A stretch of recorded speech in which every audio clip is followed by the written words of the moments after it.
Alright, let's get this set up.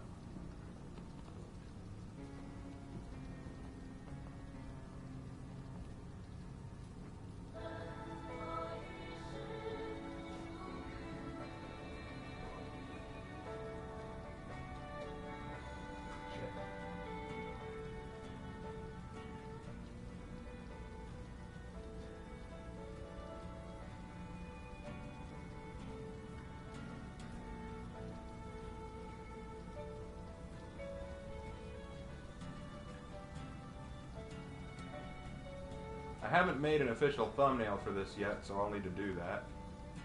But until then, let's get this started.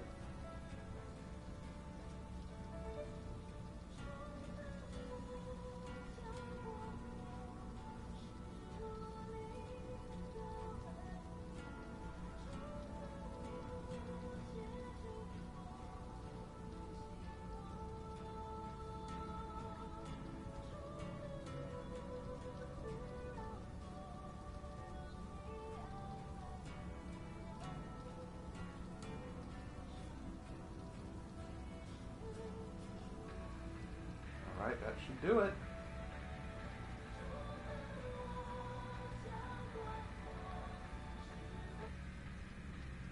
Okay, now I need to pull up chat.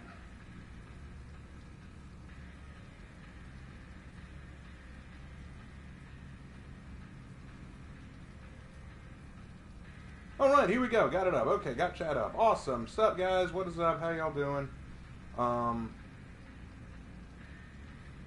Are you excited for Raven versus the Trapper? I love it. Best counter to Trapper is Blackprior. He is. It seems to be a pleasant start. The music was cool. I like it. I was listening to some Chinese Christian hymns, and that one was one of my favorites, so I wanted to listen to that while I was getting things set up. Plus, I was listening to it before Bible study tonight. Yeah, Thursday nights are my Bible study nights, and tonight I was leading the Bible study, so it was a kind of important thing for me, if you will. So anyway, let's go ahead and talk about what we're seeing right here now that we're all kind of engaged here. I've been doing okay, guys. I've been doing okay for those of you asking. I feel good right now. But so let's talk about this. So this is the campfire scene. This is what you're met with when you enter the Dead by Daylight menu screen. You see survivors sitting around a campfire. And here we've got Griffin, Astria, and Daubeny sitting at the campfire. Makes you kind of, like Maul pointed this out to me earlier, makes you kind of wonder what they're talking about. Like, what could they talk about while sitting at the campfire? It's a very fascinating question. What are they all talking about? So you got Griffin, Astria, you know that Apollyon never wanted any of what you're selling, right? I mean, clearly this isn't what she intended. In Astria, what would you know, Baldy? I have brought war. Isn't that in Daubeny? You know, both of you have tried to kill me twice. I want you to know that. I feel very uncomfortable sitting here with you to... Shut up, Daubeny. We gave you the chance. You didn't take it. Why am I going into my Irish accent with Astria? I don't know. But in any case, it's such an interesting three-man setup here. Anyway, so I've only got to play the new game mode a few times, but I love it. I really do like it. So we're going to go ahead and dive into it right now. Let's not waste any time. Get right into the good stuff. No, not Breach. Why'd you do that? Survivors of the Fog. There we go. Okay, so Survivors of the Fog. Here we go. By the way, love your Sanhu video on the history. It made me proud as a Rep 47 Sanhu man. Thank you. Oh, gotta do something real quick.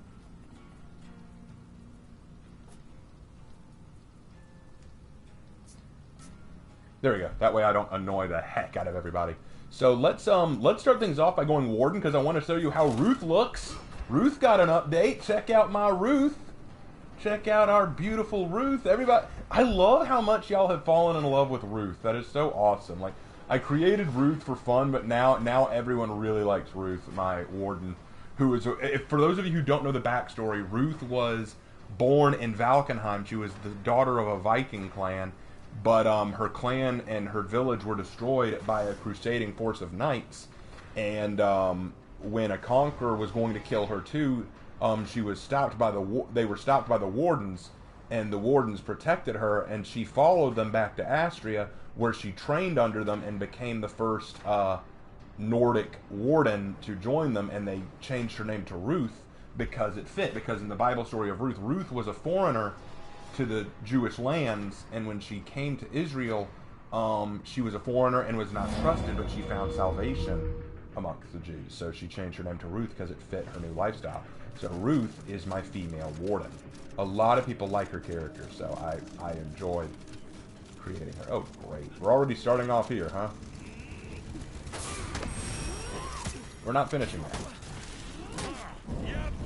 Oh, crap. Oh, crap. Trapper's here. Run. Run. Run. Oh, my gosh.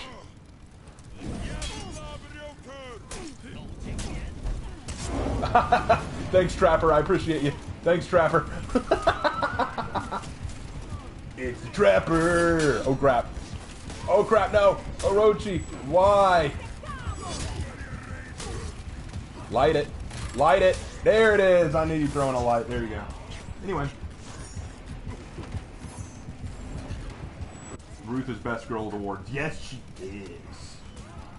I'm sure she's ruthless. Actually, funny thing about that, the word Ruth came to mean mercy because of that Bible story. That's why we say Ruth. That's where ruthless comes from. Ruthless means merciless, without mercy, without kindness. So to have Ruth or ruthful is to be kind. Crap. Well, thanks, Warlord. That taught me a few moments. There, got him. Hey, Orochi. Oh, this is gonna be so pretty. Oh, die. Oh, what the? Who did it? What the? How'd you throw 2 kunai at me? And there's the light. Oh my gosh. So you threw... How'd you throw 2... Oh, you shot a bow and arrow. Oh, you little prick. Okay, fine. Whatever, Orochi. Whatever. Hey, Regulator. I have to admit, I underestimated Trapper at first. Yeah, that's the thing. That's what I find so amazing about this. This game mode, and all of you, please pay attention to what I'm saying here, because I genuinely believe this. This game mode perfectly represents how I think Dead by Daylight should be done in a For Honor universe. You do not want to attack Trapper. It's tempting, because a lot of people playing For Honor go like, oh, come on, if we all just gank up on him and use our feats, we'll be able to take him. But no, you don't want to do that, because Trapper's actually a monster. You will lose to him 9 times out of 10, even if you have all 4 of your teammates with you. It's not a good idea to go up against a Trapper. So instead, when Trapper shows up, you want to run, get away from him, or lure him to fight your enemies for you while you get away. It really is a game where the whole idea behind it is, don't fight the killer, avoid the killer, and focus on the objective, which is just like Dead by Daylight. Really? Really, Orochi? Yeah, there's an Orochi for you. Run away.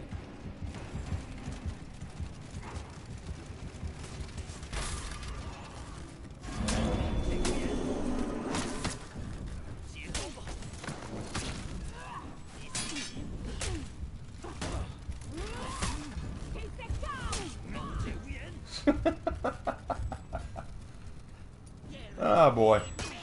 Anyway. How did you even get that armor? I used like 25 crates and I haven't gotten any armor. I am very lucky. I am just very lucky. I used 4 crates and I ended up getting it.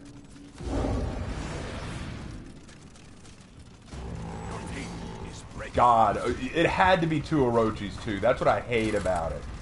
That's what I hate about it. It's 2 Orochis, a Highlander, and a Zanhu. Of course it would be. Of course it would be.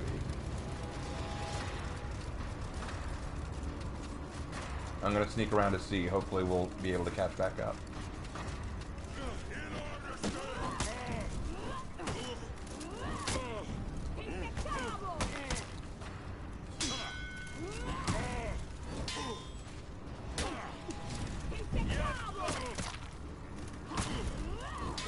Damn it. Thank you, Kyoshin. Oh, thank goodness. That was a close one.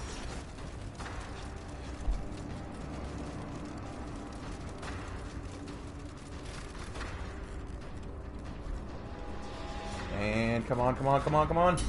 It's not going to make any difference, but at least I'll get another feat.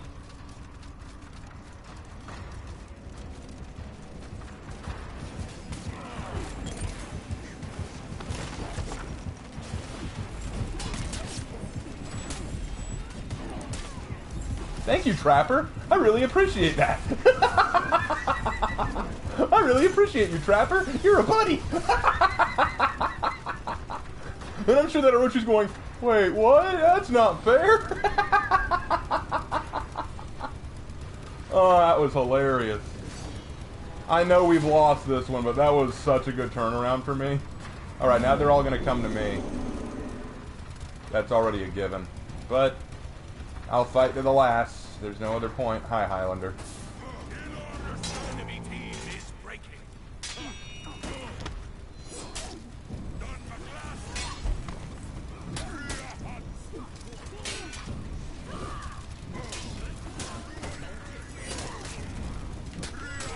Yeah, look at this ganking happen.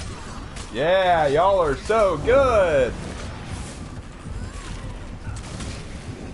Y'all are just so good. Congrats, guys. Oh, man, I'm so impressed by your show of skill. Took all 4 of you to bring me down. Good job, though. Anyway. Just finished my mental health break and shave. Now I can enjoy your stream. Oh, awesome. Hey, Raven, which hero can survive the fog, or which ones would you like to see in DBD? Hitakiri. Hitakiri belongs in DBD. I'm still convinced Hitakiri was an escaped killer from DBD. Are you kidding? It's gotta be Hitakiri. But anyway, Ruth had her fun, and I did get a few kills in, so there is that. Although Orochi ruined some of that, but then again, Orochi's ruined everything. Top 3 bots that scare me: Astria from time it says Prince of Persia and Trapper. Yes, Trapper's terrifying. Trapper scares me more than the Prince of Persia did, because at least the Prince of Persia, at least if you kill him, you could get his abilities. But with this, no, it's just hell. You are in hell, running away from a hell beast. I just read Poe's Mask of the Red Death in English. What are Edgar Allan Poe's The Mask of the Red Death. It's a good one. It's a good short story. I highly recommend it. If you haven't read Edgar Allan Poe's Mask of the Red Death or Masquerade of the Red Death, give that a read. It's actually really good. Okay, next up, let's go a samurai. Let's go Orochi, because they all went Orochi earlier and it seemed to work well for them. So we'll go Orochi. Next. Hi Raven. Hi Duncan. Trapper enters Heath. More Black Power. I'll teach you true darkness. I don't know. Trapper might have to learn a few things about darkness. You said that like twice already. Who? Can you please play Warmonger with the new drip, please? I haven't gotten the new drip for Warmonger yet. I've been working at it, but I haven't gotten it yet. So we'll see. Sup, Raven, sup. What's your opinion on single pick? Single pick is an interesting idea, I would say, but I recognize it would have flaws because it would discourage certain mains. Like, for example, if someone else picked your main, what would you do? Like, I don't know. I maybe you could have a game mode where it is single pick, but maybe a type of Dominion where you could do that. But as a general rule, nah, I think that what we have is fine. Hey Raven, has there been any leaks or hints of the new hero? No, not that I know of. Can you go Raider next? Yeah, I could go Raider. Is Orochi a good main? Orochis are, actually Orochis are named after a Japanese mythological serpent, which is fitting because Orochis are poison. They are all toxic. They are all very toxic. There are some Orochis, like myself, who will try very hard to mix up their playstyle and actually use heavies and other things without just relying on constant light spam. But the majority of Orochis, like this one here, the Sean the King 125, I guarantee it, will just mostly throw kunai, shoot arrows, kick into light, zone into light, anything into a light. So I guarantee you that's what Orochi will do.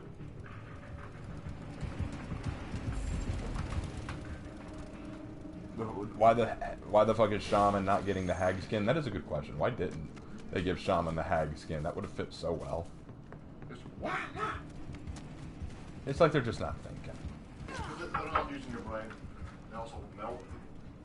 Alright, now we're taking B. Got B. Someone stay in B. No, okay, never mind.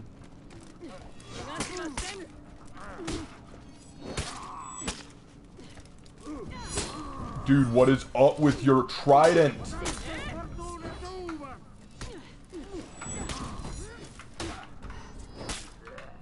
Oh. Let's see if we fix your trident. What the hell? What?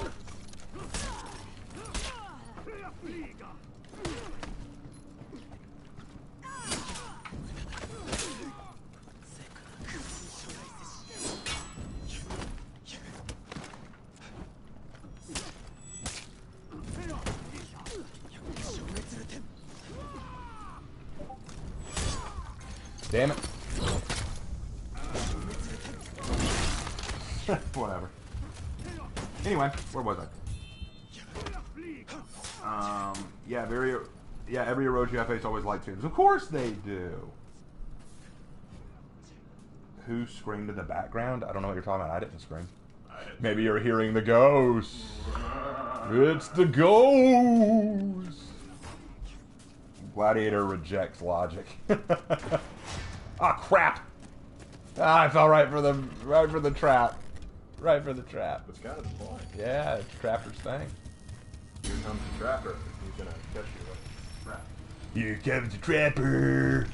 He's gonna trap you in his traps. We're gonna see his brother, the Crapper. Yeah, with Crapper, you step in something very different. Which one is better? I'll leave you to decide. Okay, we're gonna go to B. Because you're not pulling this.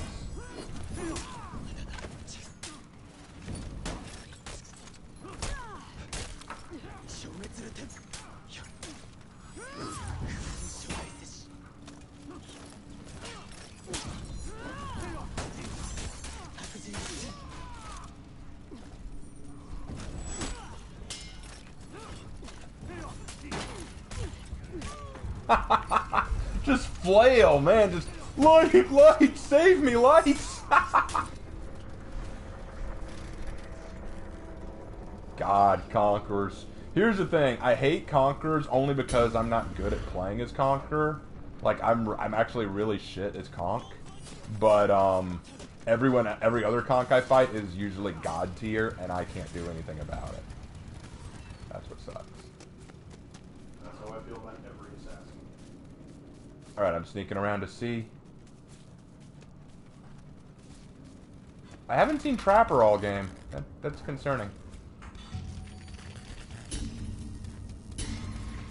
Alright, I'm just going to stay in C. I'm going to hold this location. Well, look who it is!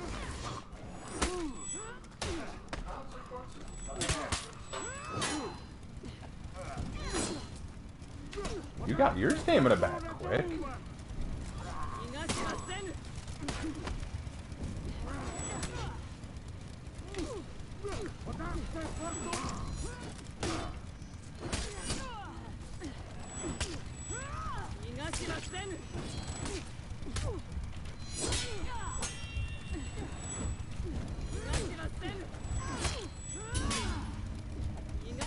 Ah!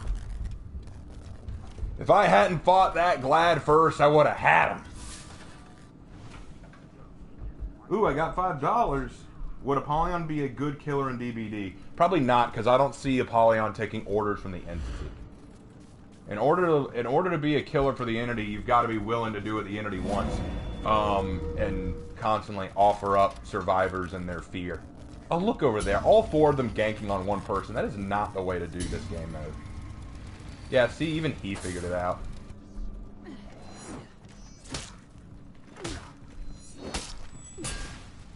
Oh, light parry. Where I only say good.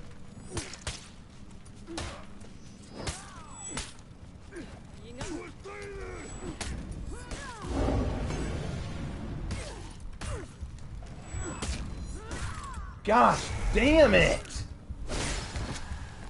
That's what I hate about Raider right now. It's not enough that he can soft feint into a guard break or a top light. It's that he can have hyper armor on his second and third heavies. Why? Get rid of one of those, please. It's Orochi and Raider both have been OP'd into the fucking sky. I don't understand this. It is so irritating to me. Like, I get it, Raider needed some work, I don't doubt that, but the way he is now is just unfair. And I'm not the only one who thinks that. I really am not. I know that for a fact. Alright, I'm just gonna wait right here. Boosters on. Enemy team is breaking.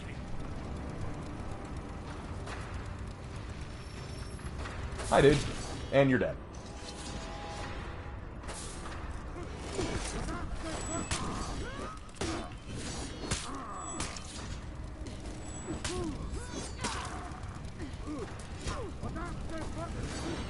And he's dead.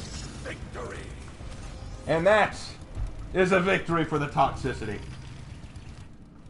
Hey Raven, got any tips for fighting a light spamming raider? Your guess is as good as mine. May the force be with you. I have no idea how to fight a light spamming raider. I guess just pray that your guard eventually stops him. Well, if they keep using spam, the cholesterol is eventually going to kill them. So. Agreed, yeah. Raider is broken now. Agreed. Do you think the next hero will be a Viking or a Wulin? Which are you hoping for? I've heard rumors that it's going to be a samurai and it's going to be based on Ayu from the game mode. I don't know if I believe that. I'd like it to be a Wulin. Genuinely, I'm waiting on another Wulin. But I don't know. This For Honor DVD event has given me an interesting idea. The idea being essentially DVD, but in the medieval times, medieval-style killers, survivors, maps, etc. That would be so cool, and that's why I kind of wanted DVD to do something with For Honor. Like, maybe make one of the killers have a Shugoky skin, or a Warden skin, or a Hitakiri skin. That'd be cool. When you reduce the lights of Orochi, which somehow makes them more of a light spammer task, completely unsuccessful. Agreed. Alright, I'm going Raider like you all asked. This is my Raider. She's not that impressive, but I like her. But does she raid? She does raid. Does she raid Shadow? You bash a lot against a light spam Raider. Yeah, well, in that case, you need a bash heavy hero. When a Raider joins the match, may God have mercy on your soul. Correct. Orochi and Raider need their stamina nerfed. They can do so much and lose so little stamina. Yes, that would be a great way to fix both of them. Make their constant attacking cost more stamina. I feel like they don't lose stamina at any rate whatsoever. Because I've noticed with some heroes, like, you will have to, like, in order to get past a lot of the fainting, you gotta, like, feint, like, 3 different ways before you can even land, and you've wasted, like, 3/4 of your stamina just to get, like, 1 hit. Correct. Nathan asks, isn't Ayu a Kensei? She was, but then again, consider, Griffin used to be Holden Cross, who was a lawbringer. So it's totally possible to take a character who used to be one thing and make them into a new one. They like doing that. I really wanted an Oni skin for Shugoky today. I agree. Hey Raven, is there a Viking killer in DBD? No, not that I know of. Hey Raven, question. Was there ever a good dragon in European mythology? Good as in, would they try to assist humans, or was morally good, or were only Eastern dragons presented in that way? I suppose if you went to Eastern Europe, you might see some good or benevolent serpents. Welsh, Maybe Welsh, but most dragons in Europe are representatives of the devil, because the devil in the Book of Revelation is described as a dragon. Raven, Ubisoft should make a legendary for a legendary hero because you deserve it. Oh, make me a legendary hero. Oh, that'd be nice. I appreciate that. Sean would be a scary killer in DVD. Yes, you would. I'd let your Raider raid me. Haha. $5 again from the Fighting Expert. Have DBD get Vlad Dracula For Honor style as a killer. That'd be cool. That would actually be cool. Thank you for the $5. The Impaler. Vlad Tapis. Not to mention Kyoshin was based off of General Tozan, who was an Orochi. Yes, correct. Hey, my fellow. I was just watching your Polygon vs. Astria video. Very fascinating. Thank you, Victor Prince. Appreciate that. All right, let's get ready to go. Let's get ready to go.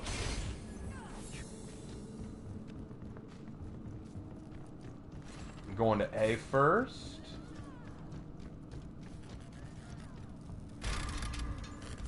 Oh, look, it's a hex totem. Okay, I need to solve this. I need to solve this hex totem. Okay, I can do this. Ah, see, I solved it. Haha, there we go. Oh, look, we got company. You again.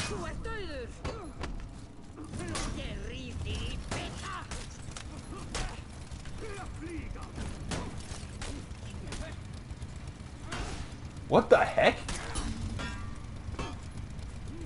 I detect some foul play here.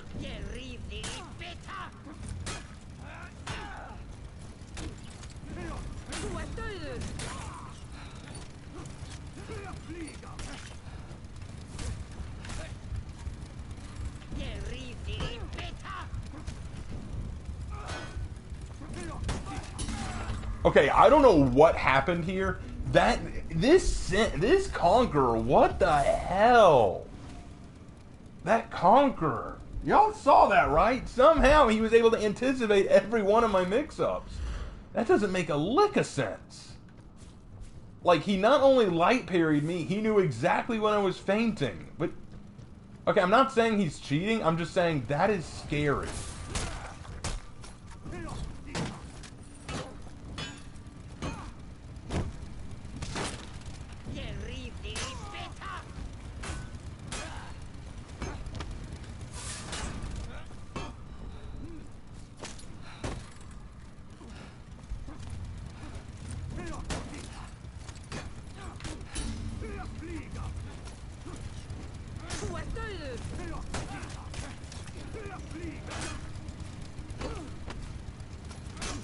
Okay, no.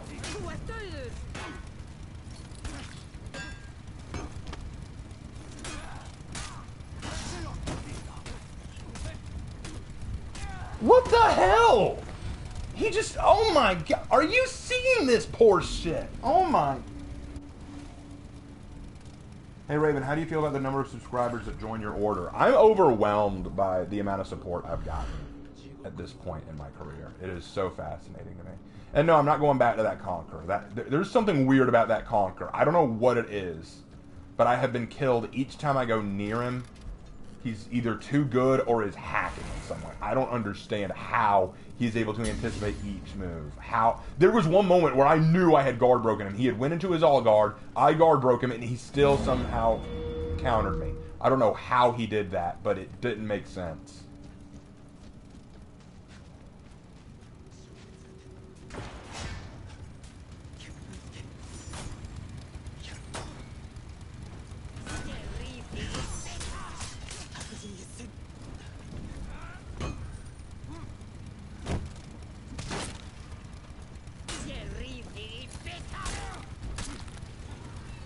Oh, were you two having an honorable showdown or something?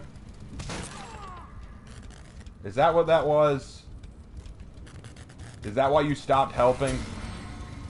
Don't even start with that bullcrap. There is no honor anymore in this game. Don't pretend like there is. The trapper should go after hackers and instant pick them. That would be a I'm not going back to that Conquerors. Needs to go back to that Conquerors.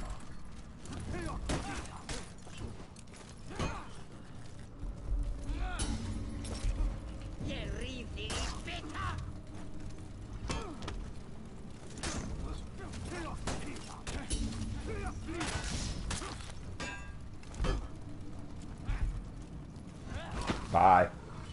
And don't even pretend like he wasn't going to do the same. There's another Conk! Conk-a-donk.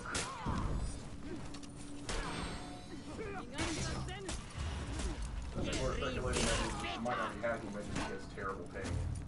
That might be it.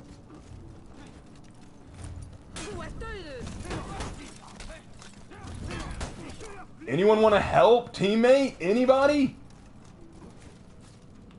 Okay, they're leaving me alone. Okay. I'll use this chance to heal up.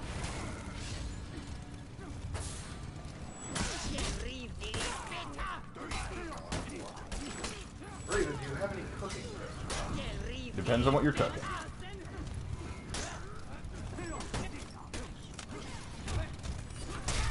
What? I parried. Screw this Conqueror. Check his ping. Okay, let's see. This Conk has a ping of which one? Oh, the Finn the Drug. It's 34. It's not bad. Like mine is 48. So I don't think it's the ping.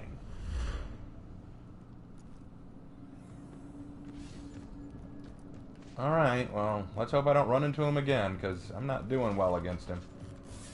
They're all fighting in C, that means we need to go to B or A.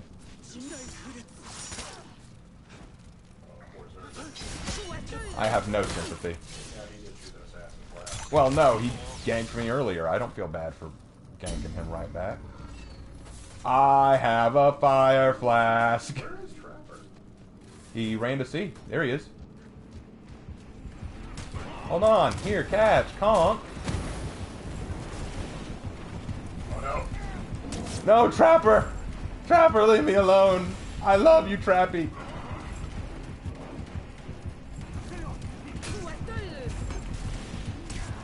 No. No.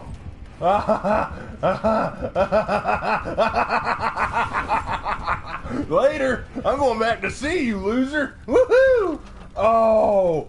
Oh, that was close. I just let Trapper go after him. That was beautiful.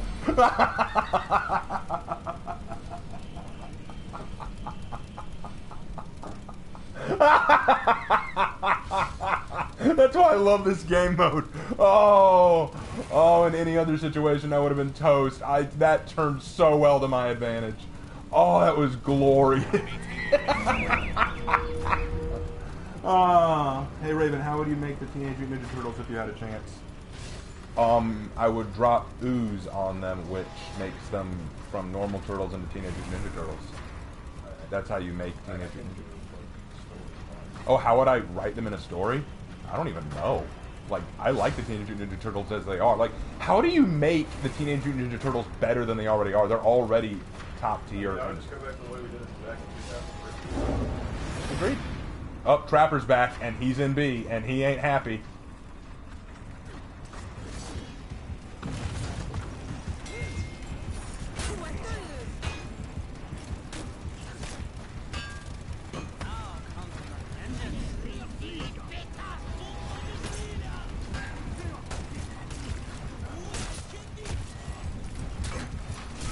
Oh, come on, I activated Revenge. I threw that other. I hit that button so fast. Oh, well. P.O.D.'s down anyway. Oh, and now it's just the two conks. Speaking of TOS, do you like beans on toast? Do I like beans on toast? I've never had beans on toast. I've never had beans on toast. We've had butter, ham, that sort of thing. Beans on toast. Bracky just chose your side for a second. I have the Trapper. Oh, Trapper's going after Conk. You better run, Conk. You better run, Conk.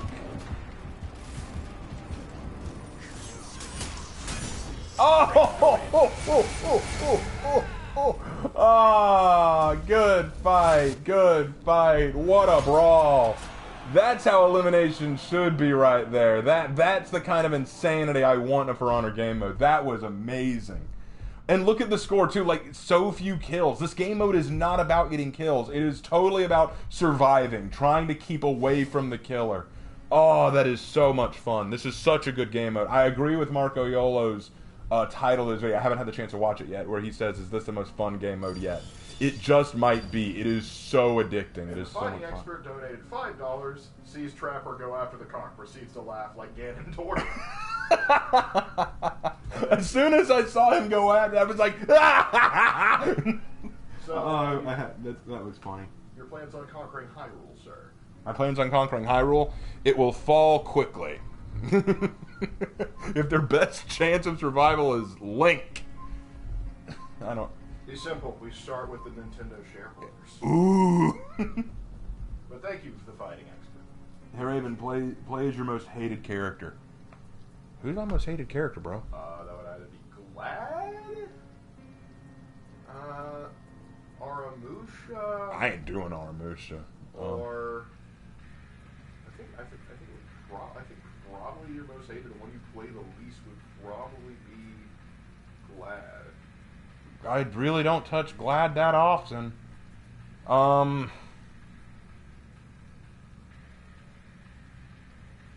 right, I get no. I don't know. I've got Shaolin here. PK.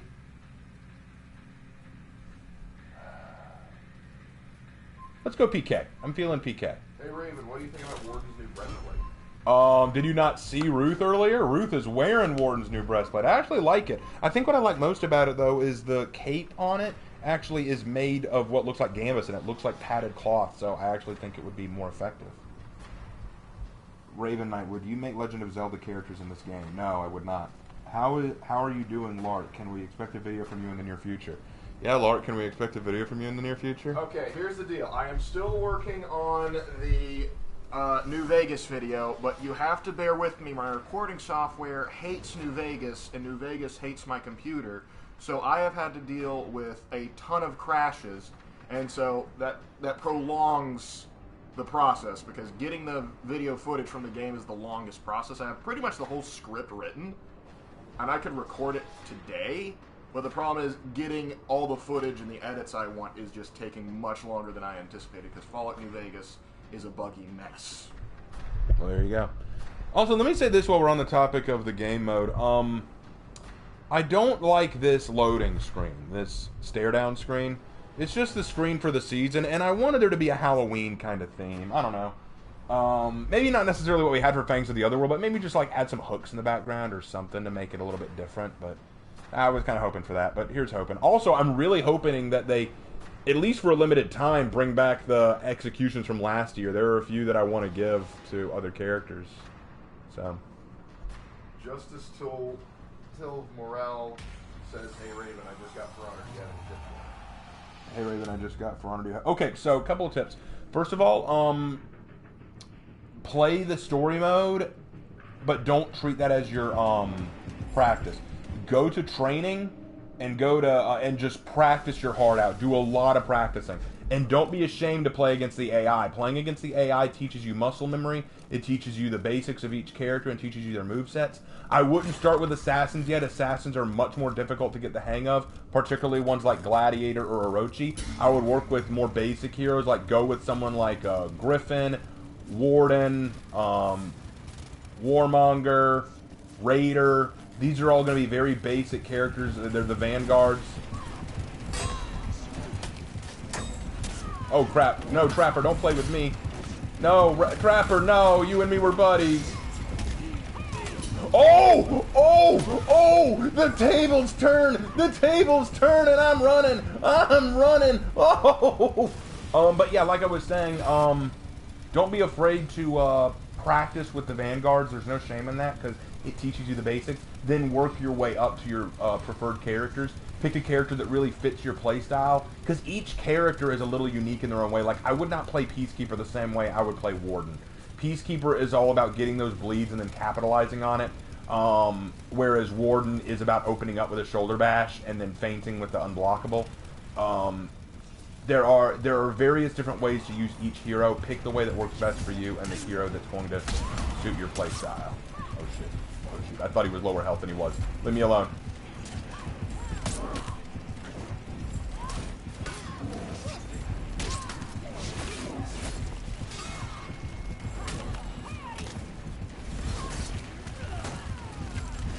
Crap. Crap. No. More money got. Anyway,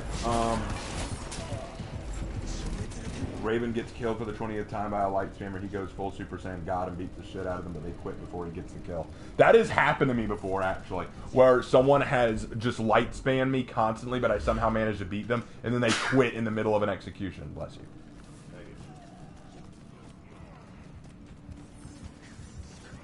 Hold on, Nobushi, I'm coming.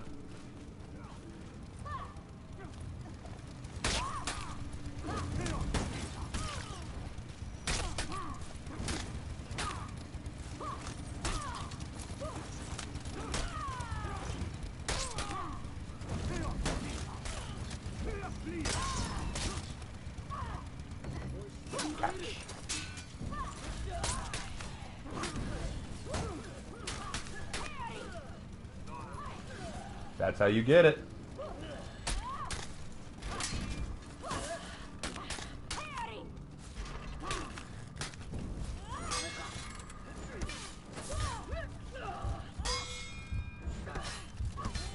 Light. Light. Oh, are you really, War Mommy? You're gonna, really? Okay. Okay, War Mommy. Okay. But just so you know, you asked for it. When I see you again, it's not going to be pretty.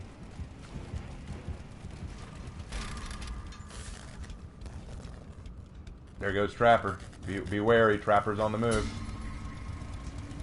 I'm gonna stay here, boost myself real quick. Alright. And now let's sneak over to C. Oh, crap! I didn't even see that! Going back in. God, this really is DVD. You heal a lot quicker, though. Yeah, you do heal a lot quicker than in DVD. Sneaking on over to C. Hey, Raven, what helmets would you like to see Black Friar at? I love a cool hood helmet. That'd be really sick.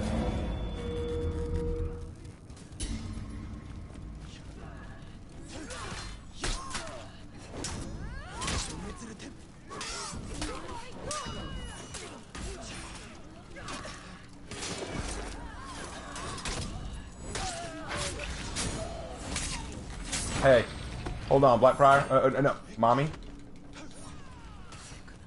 Just letting you know. You asked for it.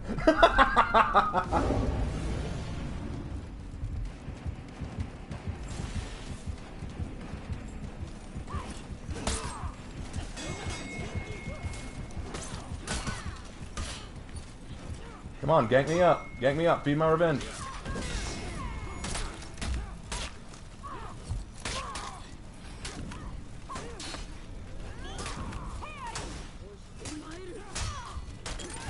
And dead.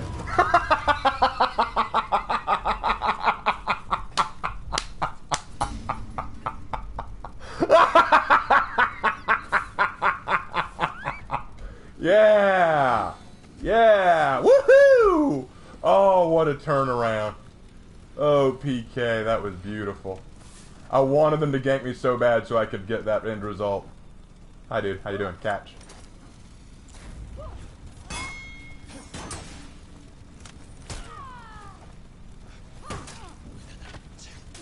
Alright, he's gonna build revenge. Get away from him.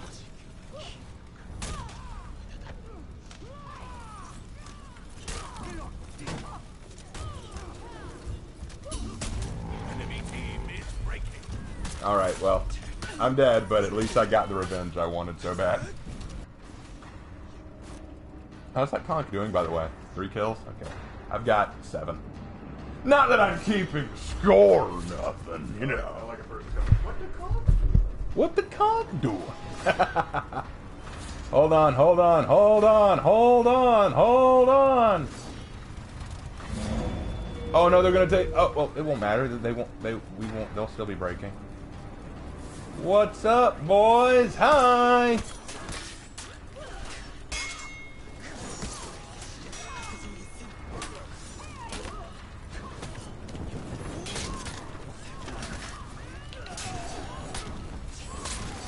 Yep, and now, hold on.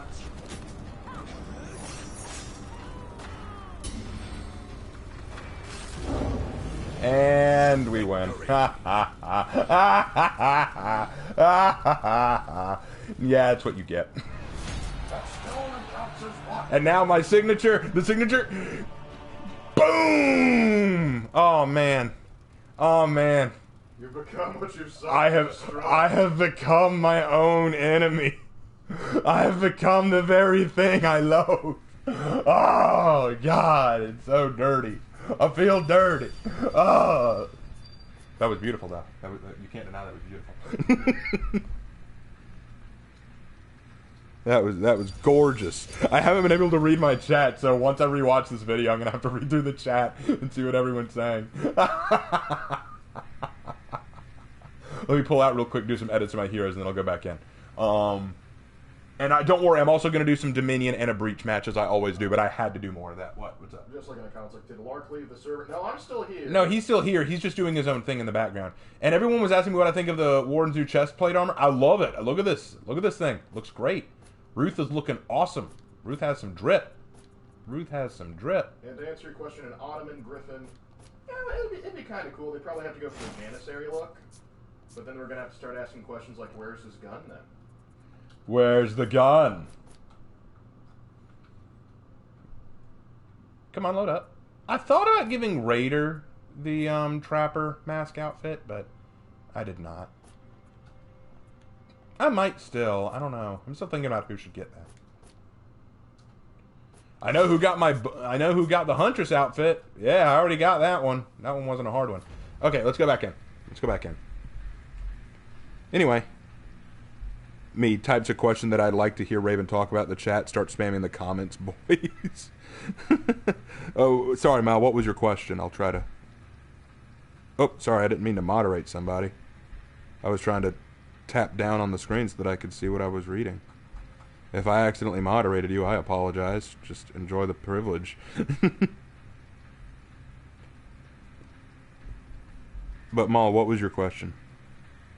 Oh, no. Amon made an Ottoman Griffin, and he wants your thoughts on it. Oh, you made one? Yeah, check, send it to him on Discord. That way he can see it. Hey, Raven, would you grade the new executions for this event? Yeah, gladly. I'll do that. I can do that at the end of this. Am surprised there was no weapon skin for the DVD event. I'm not that surprised by it. They just released brand new armor sets. They probably spent a lot of time working on those. I'm not surprised they didn't do any weapons. But hey, you know, it's fine. It's not a big deal. Deus Vult.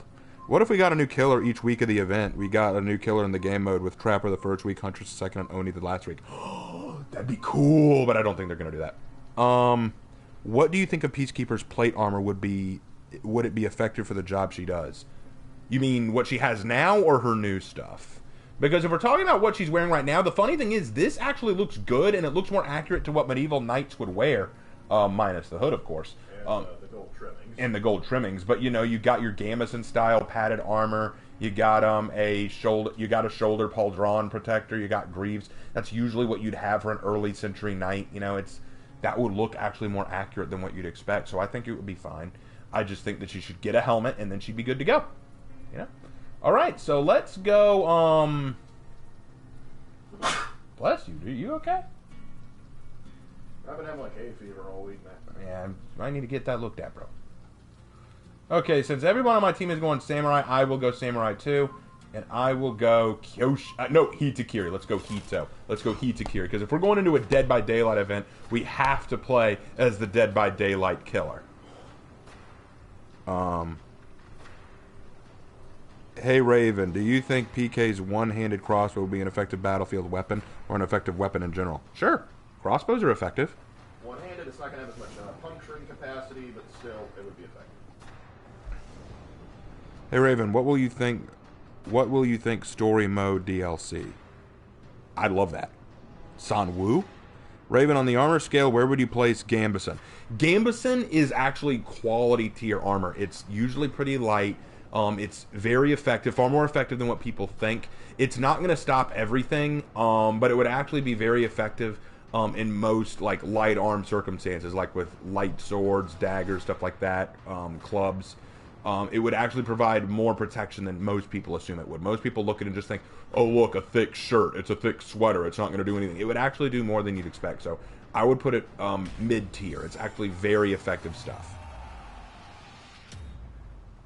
A crossbow bolt to the face is still a crossbow bolt to the face. Yes, it is. Herman, you should do a random select and play whoever you get. Make it more interesting. Actually, what I'll do next time is I'll hand the controller to my brother, and he'll just randomly pick one. I won't look. He'll just randomly pick a hero he wants me to play. Deal. Yeah, that'll be cool. That'll be what we do. My brother will pick my heroes for the rest of the night. That way, there's no bias. He will just pick who he wants to see.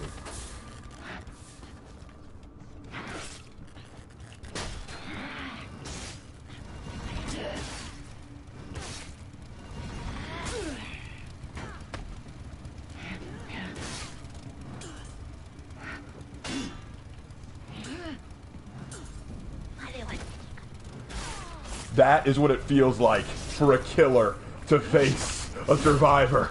And now, oh, I ain't the trapper, but I'm a hook anyway. Oh, I'm terrifying. I just got very scary there.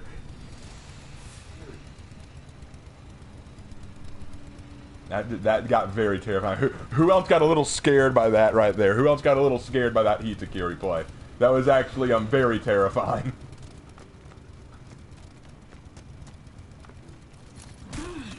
Wait, is that a bot? That's a bot. Why are the bots Conquerors too?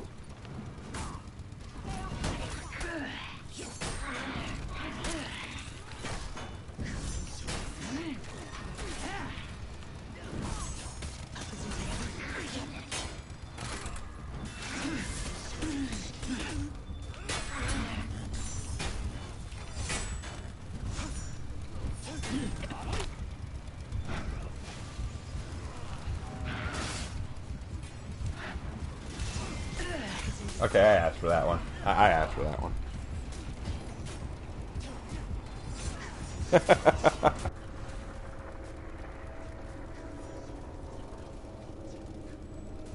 I guess they're conquering the game. Get that out of here. Oh, the bot's gone and it's replaced with a warden.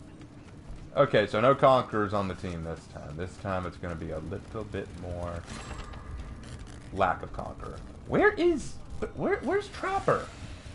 I haven't seen Trapper all game. Where are you, Trappy? Trappy? Oh, Kensei! Remember me? Remember me, Kensei? Do you remember me, Kensei? I remember you. Oh, that was a smart Kensei.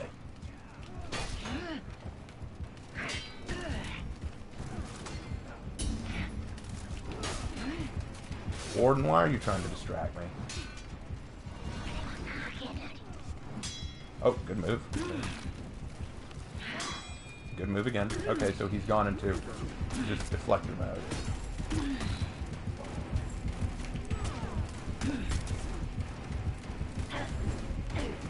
And this isn't going to end well for you, Captain Nugnug. Oh crap, Trapper! What?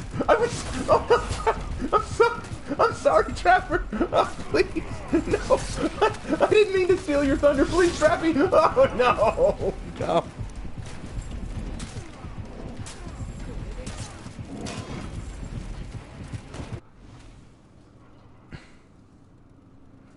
Oh, Alan says he sent you the Griffin.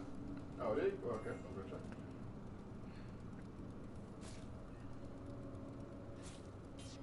Do you imagine the characters just for a moment being extremely confused because they're now combustion engine in their presence? That is a good point. What do all these characters think seeing an actual generator in their world? Like, wait, what's with this generator?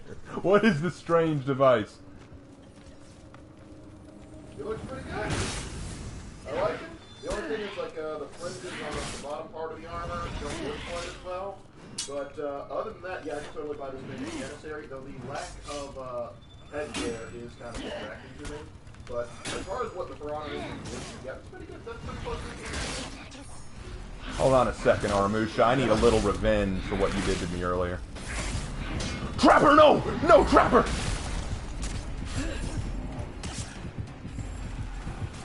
Trapper? Trapper, let's talk about this. You and me, we're both Dead by Daylight killers, right? We're both Dead by Daylight killers. We should be buddies. We should be friends. We should be working together to kill these filthy survivors. It's you and me, bro. I don't have any loyalty to Blue Team. Come on, it's you and me. Come on, bro. Let's talk about this. No, let's talk about this, bro. No. Okay. Yes. Keep doing that. Keep doing that, Trapper. You're doing the right thing. You're doing the right thing, Trapper. You're doing the right thing. You're doing the right thing, Trapper. Oh crap, he healed up. Okay, Trapper, it's... Oh, you son of a... Trapper, kill him. Kill him, Trapper. Show your loyalty. Yes! That's it, Trapper. Destroy him. Make him suffer. Yes! Flee, Trapper!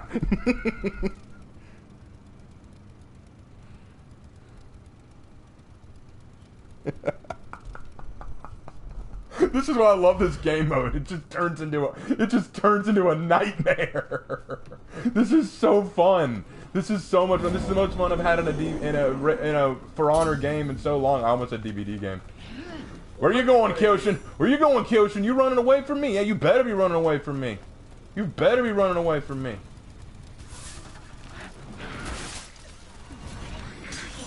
Good move. Ow.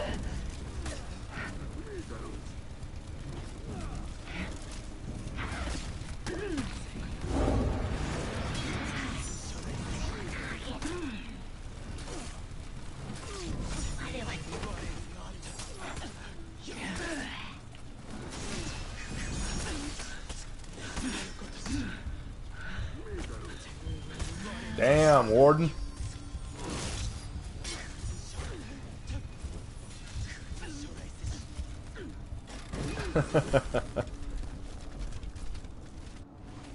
Alrighty.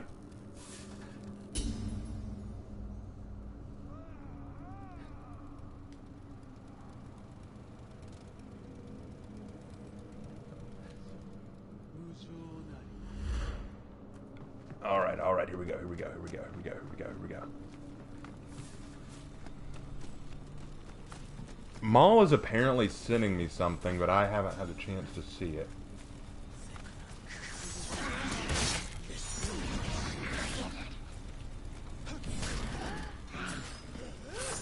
And he's done.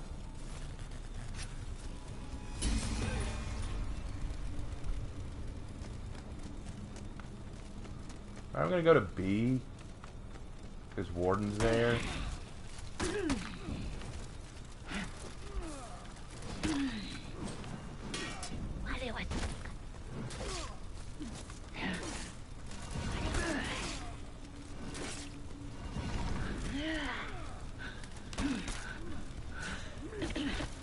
Oh, I'm sensing some hostility here.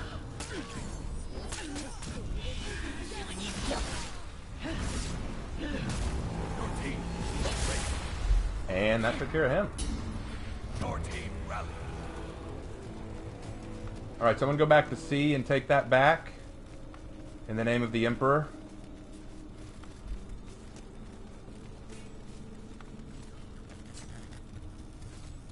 Okay, we took it. Good.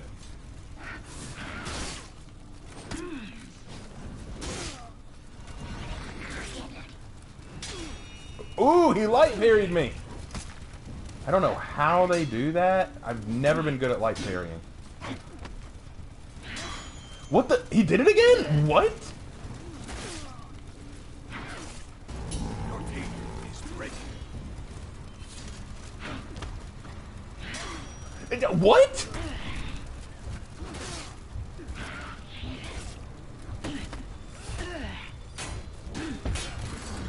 Wow, okay. Alright, alright. Captain, a good fight, good fight, good fight. At least he's not saying thanks, I guess. If there's any consolation there. I might be able to take B back.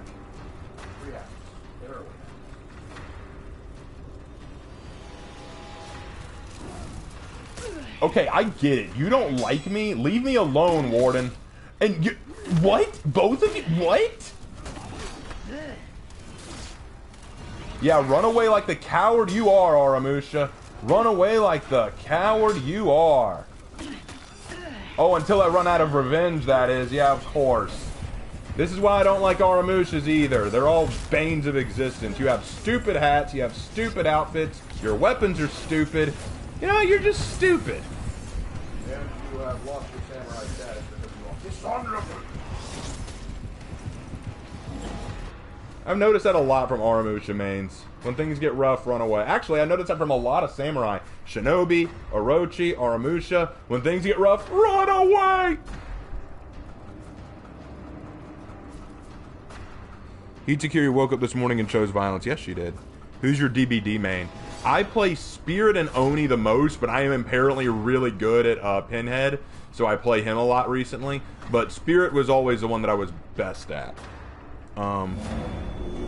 If you do the same pattern over and over again, some people pick up on them.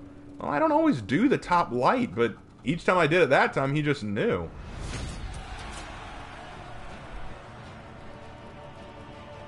You're right, Vortiger. I'm no longer a naive person to be... What? Moving on. Well, to be fair, they are dishonored samurai or Ronin. Yep. Which hero would realistically beat the Trapper? Any of the heroes in For Honor could probably beat the Trapper if it were an actual fight. Because the Trapper is just some mook with a cleaver. In DBD, he's going after survivors. He's going after people who are unarmed and weaker than him. Here, he's up against actual medieval warriors, and he has no armor or special weaponry. He would probably get destroyed, if I'm being honest. Alright, let's go in for one... Oh, wait, everyone's pulling out? Okay, then, let's just see what happens. Let's try to go in, but if it doesn't let us in, then we'll go to a Dominion, a normal match. Because I want to see what they've done with Dominion, too.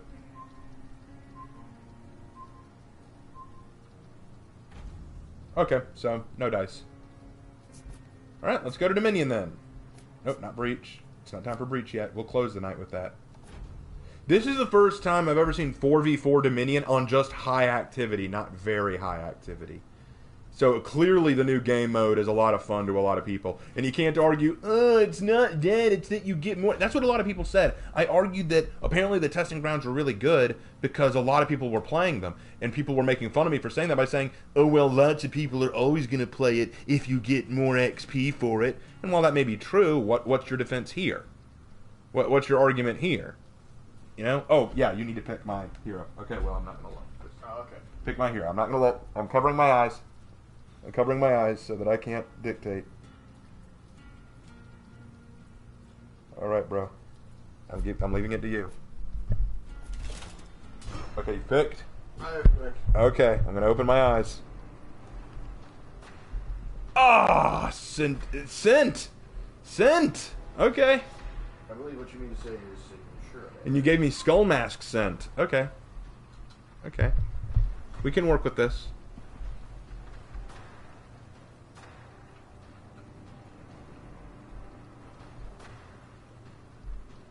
Hey person, you are now no longer moderator. You have been you are abusing your power. What? Why is everyone on the team quitting? Stop quitting! I just got in here. Did I do something? Oh, is it because the other member of the team is Uchiha Saiyan 16? Oh god, don't even make me think about the idea of an Uchiha Saiyan. God, it's like combining two. That's combining an OP character with an OP toxic character. The Trapper cares not whether you're Horkos or Chimera. Whatever your allegiance, he will kill you. A frightening presence stalks the shadows of the village. Where he goes, only screams and blood follow. Oh yes. Terrifying. Oh, Maul sent me a message on Discord. It is...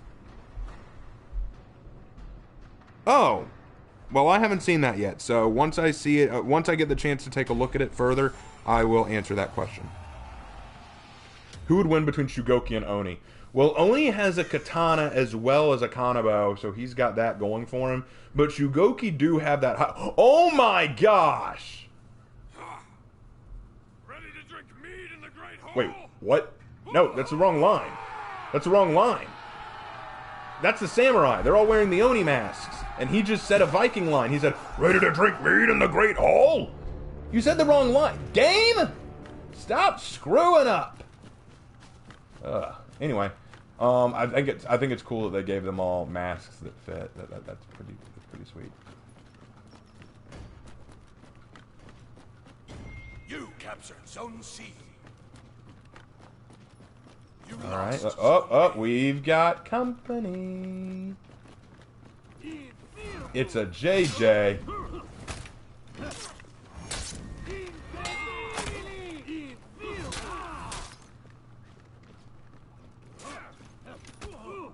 Why'd you do that, Sent? You should have just let it wait for an opening.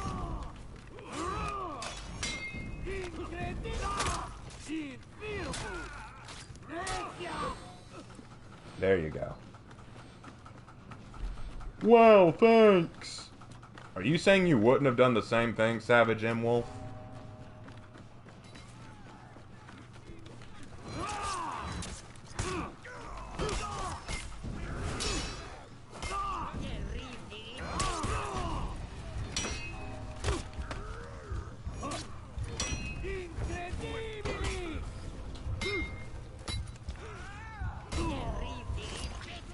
See what I mean? Ganking's the name of the game in this thing, you know? It's like why even bother denying it? This is what it's turned into. See that? They're all running in a group anyway. All four of them are sitting in C right now. All four of them are in C. They know that this is the game. Gank. Gank until you're blue in the face. What is honor anymore? There is no one-on-one in Dominion. There is no fair mano-y-mano. There is only gank, gank, and a little more gank. The only reason I'm going over there is so that we don't lose the zone entirely. Wow, wow, wow, wow, wow, wow, wow, wow, wow, wow, wow, wow, wow. Chill, people.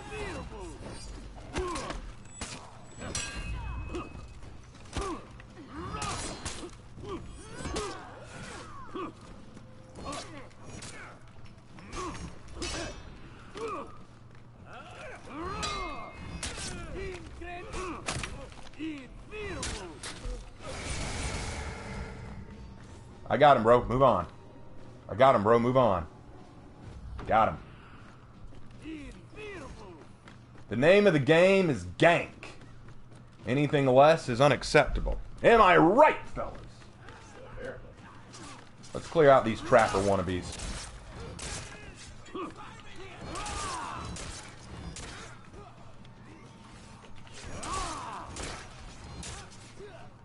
Oh, we got trouble in sea. We got trouble in sea. I'm a-coming.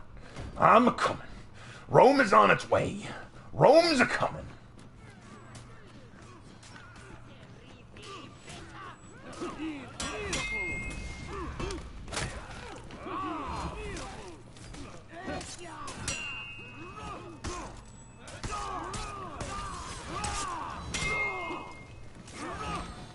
And you're dead.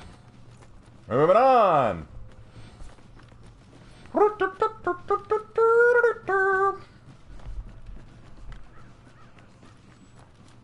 Now what we have here is a B zone that's heavily clogged with trappers. That'll mess you up right there. But with the proper application of Rome, any screwed up B spot can be cleared away. And if not the first time, then try it again as many times as necessary to get the proper result. Well done, Griffin. Hi, JJ. Did you expect to see me here? Ooh, I sense toxicity. Ah, there we go. You got me. Congrats. Oh, and we're dropping a few thanks, are we? Even though I haven't dropped one on you yet. Okay.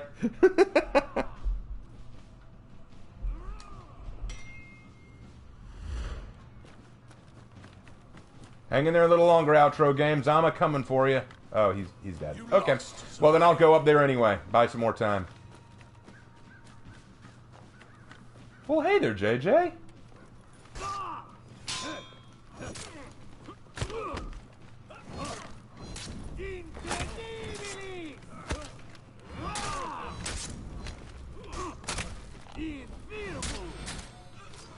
Thanks.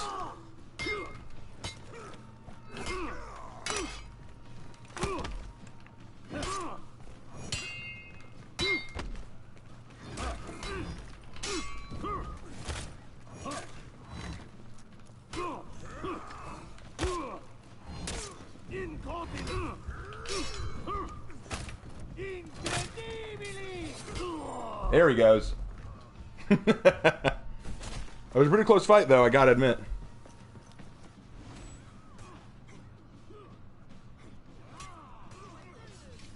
Hey, Raven, should the Wulin get their own faction for players to join and appear on the war map? I've answered this question dozens of times. I've already answered this question dozens of times. I would love it to happen, but it will never happen. I would love for it to happen, but it would never happen. That's the problem. After the way the community treated the Wulin when they were first released, they will never get their own place on the For Honor map. We will never get a lot more stuff with them. It will always be more centered on Knights and Vikings. And Samurai, of course, sorry. But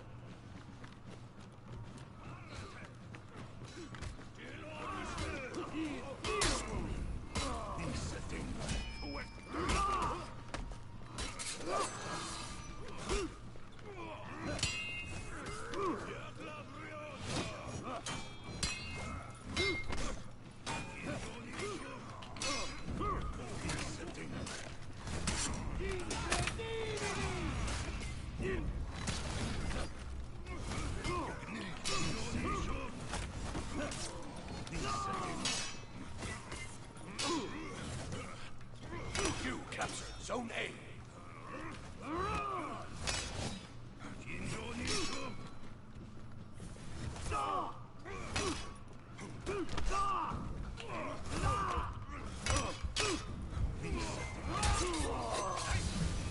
sorry, bro. You were a little too late on that. Thanks. And you're real tough when you're fighting 2-on-1.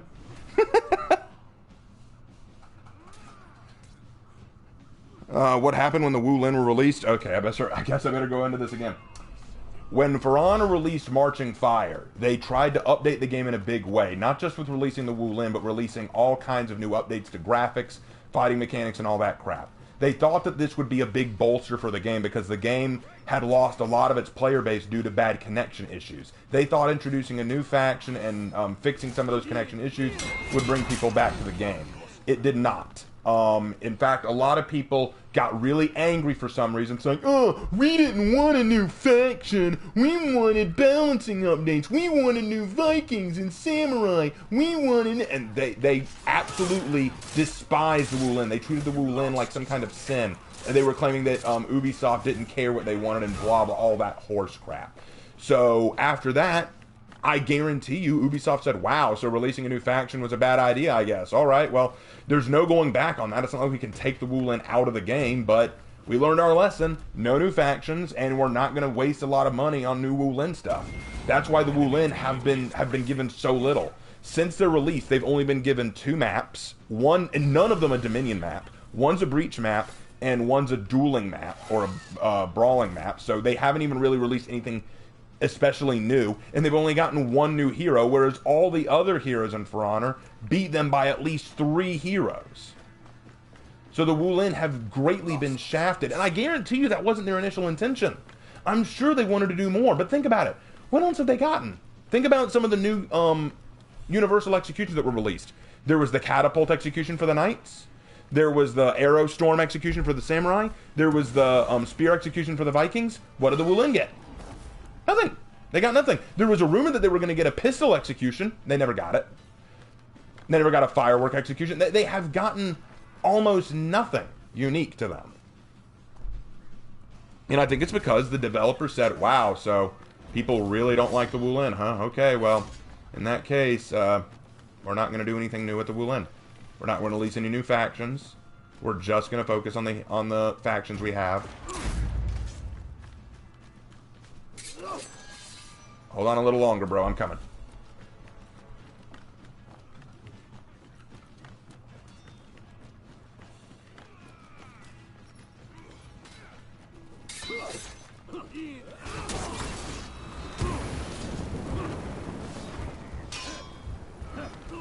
Good work. You threw a fire flask in there and killed one of us. Good job.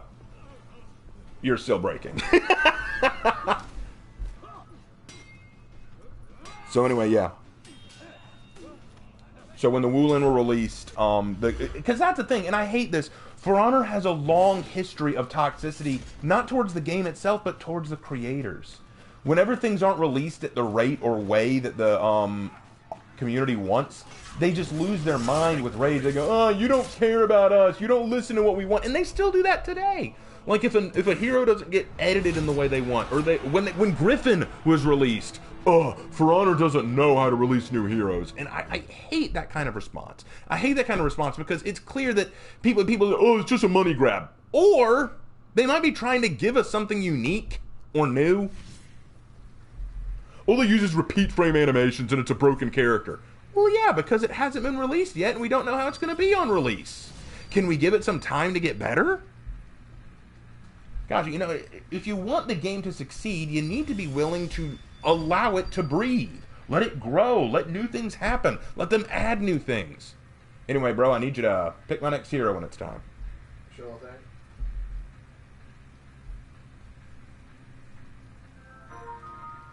Oh, I got a friend request from One Hundo. I don't know who One Hundo is. Oh, he's one of my teammates from last match, I guess.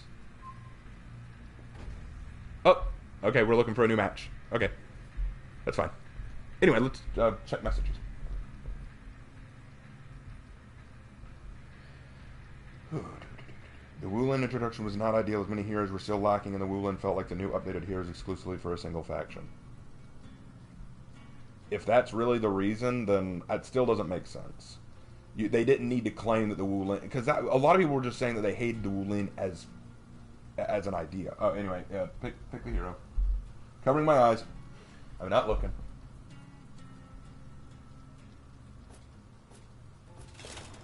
Okay, you picked. What we got? Nobu! Ooh, we going in with Nobu! Nobuwushi. Everyone's mad because you didn't pick War Mommy. I don't care. I said that my brother was picking. My brother's going to pick for the night. And I think I'm only going to have time to do maybe 2 more matches. One more Dominion, this one, and then a Breach map. So, yeah, we got to do a lot tonight. It was still fun.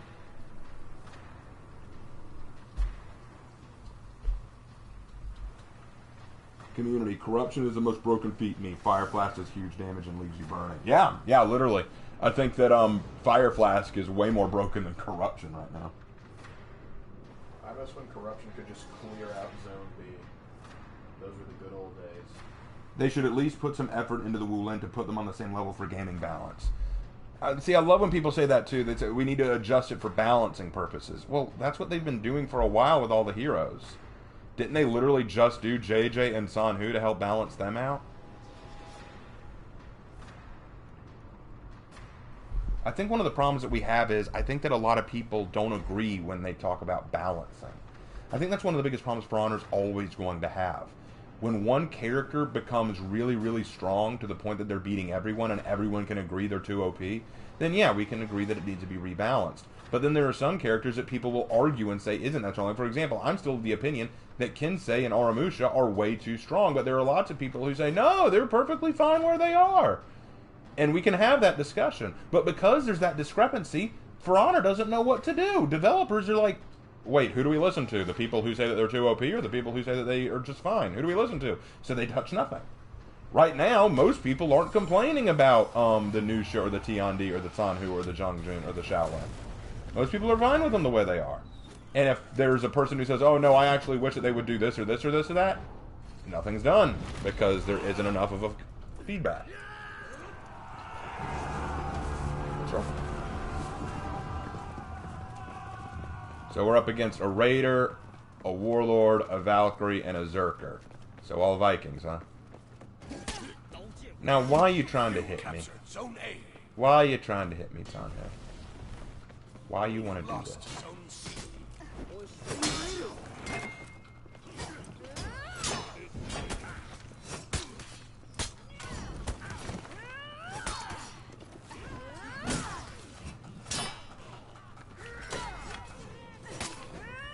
You captured Zone C.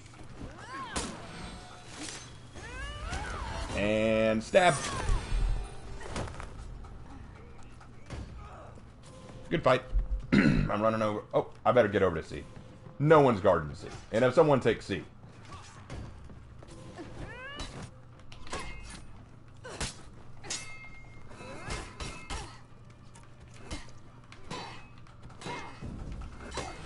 Whoa!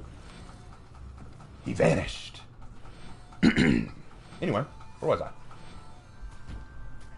Hey. Oh, hi, Warlord.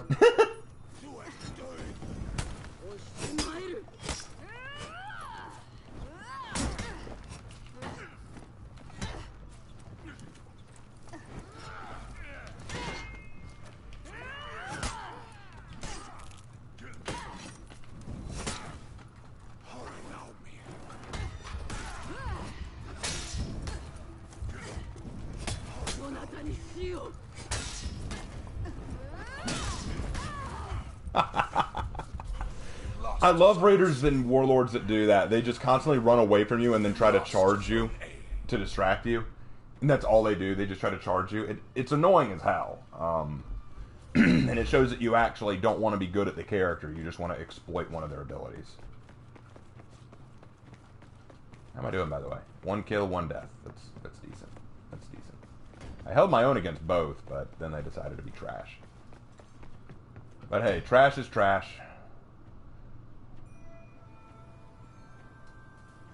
You captured Zone C.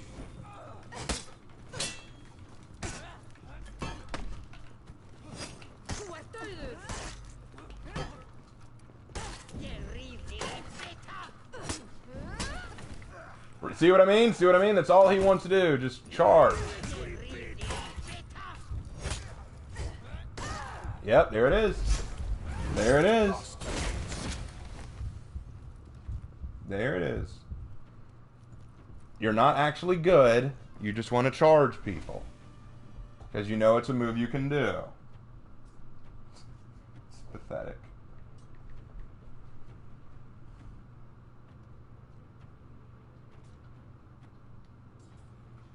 People, is there a way to deal with stress of failure? I get mad a lot at this game. I get mad at it too. I think what I do to help myself get better with dealing with the stress of it is just recognize, at the end of the day, it is just a game, and there are always going to be toxic people on this game. And just because there's a moment where you do poorly or where you get ganked or beaten, it's not a reflection of your abilities with the game. Oh, there it is. Hey, Warlord. Yeah, take advantage of that charge. Yep, headbutt it. Let's see you do it again. Ah, nope, zone. Okay. Ah, Valkyrie was staying out of it until... Oh, yep, there it is. And there's the headbutt. I knew you couldn't resist it, Warlord. I knew you couldn't resist it, you fat moron.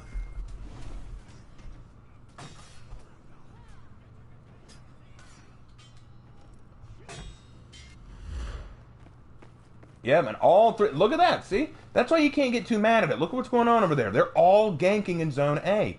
And when you see that happen, there are a few things that you need to remember. First of all, it shows they're weak. This game is supposed to be about learning each character's special abilities, their capabilities, and learning how to treat them all as unique individuals and make the most of their abilities.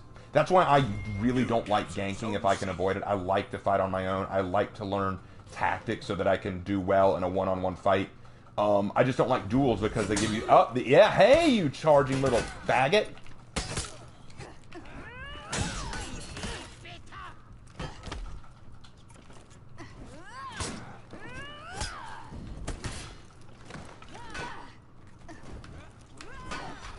That's all I needed. Thank you.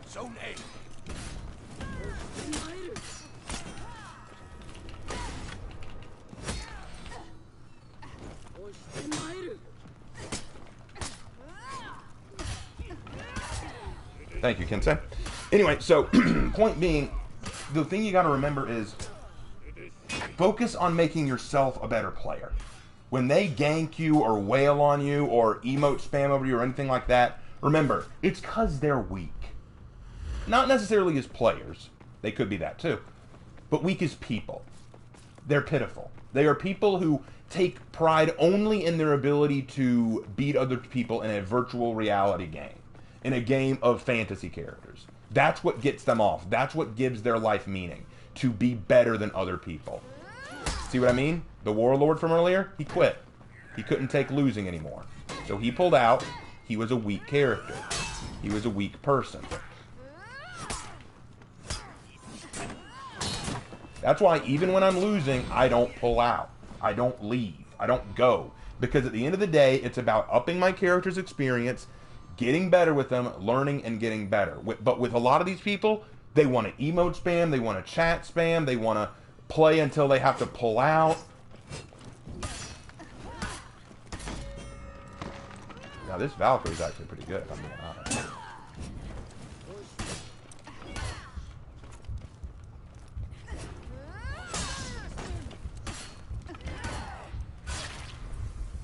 Yeah, that's a good Valkyrie right there. That's a dry throat. Anyway.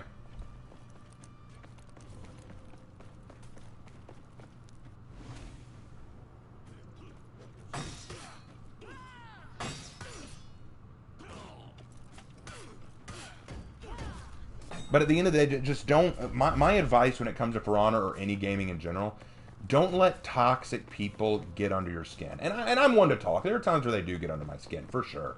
And I do get very angry. But the thing that I have to remind myself of is that at the end of the day, they're weak. They're people who make their whole life playing these games.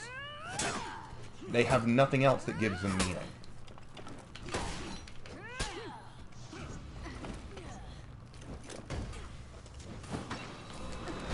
Really? Oh, see what I mean, guys? See what I mean? Their whole identity is built around this.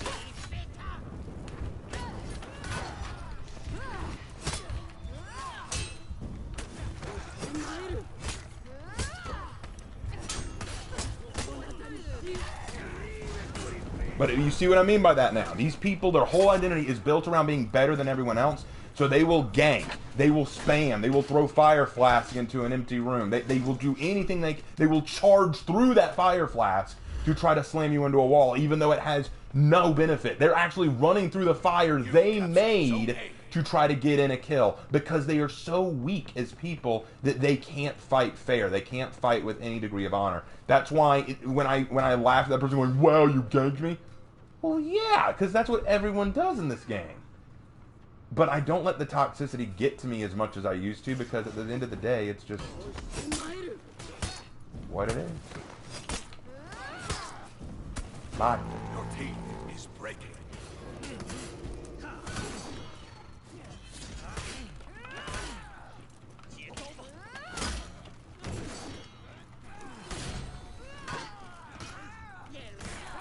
Your team rallied.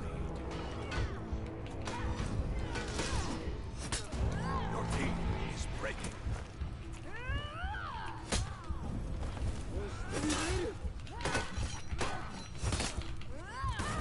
Yep, there it is. And watch them, watch them. Oh, I thought you were going to emote spam Valkyrie. It looked like he was about to, but then left. Your team rallied. Now I'll give credit where credit's due. That Valkyrie is actually a top-tier player. That she's actually playing really well. But as a typical general rule, I laugh at people like this. Like those two Raiders. Embarrassing.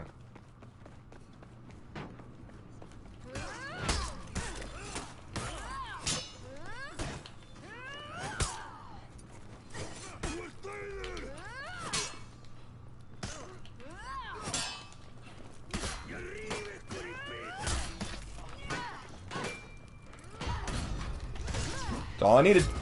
Enemy team is breaking.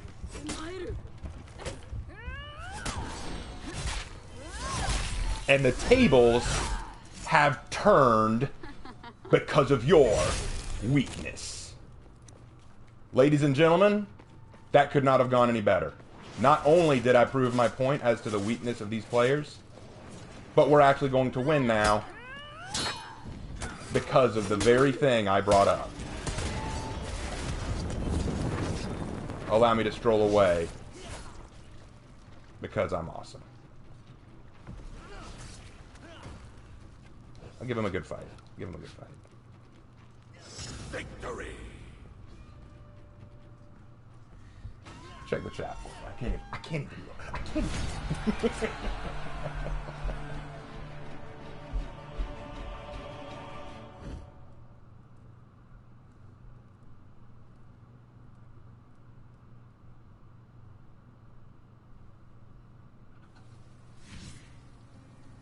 All right.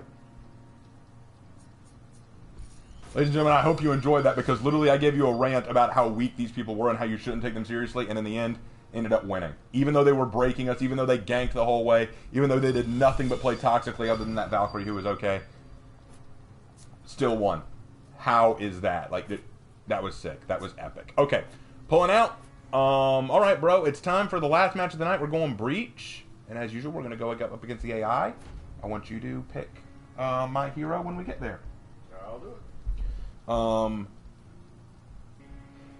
Amen. Okay, do you love how they gave the minions the Oni head instead of making it an illustrious? If you read my response to that on Discord, Amen, you already saw what I thought of that. I don't like it. I wish that they had given us an illustrious with Oni. Personally, I think what angers most people is that they know that they are better players than their enemies, but the game doesn't reward good players, it rewards players good at ganking. You are correct there. I think that is a problem.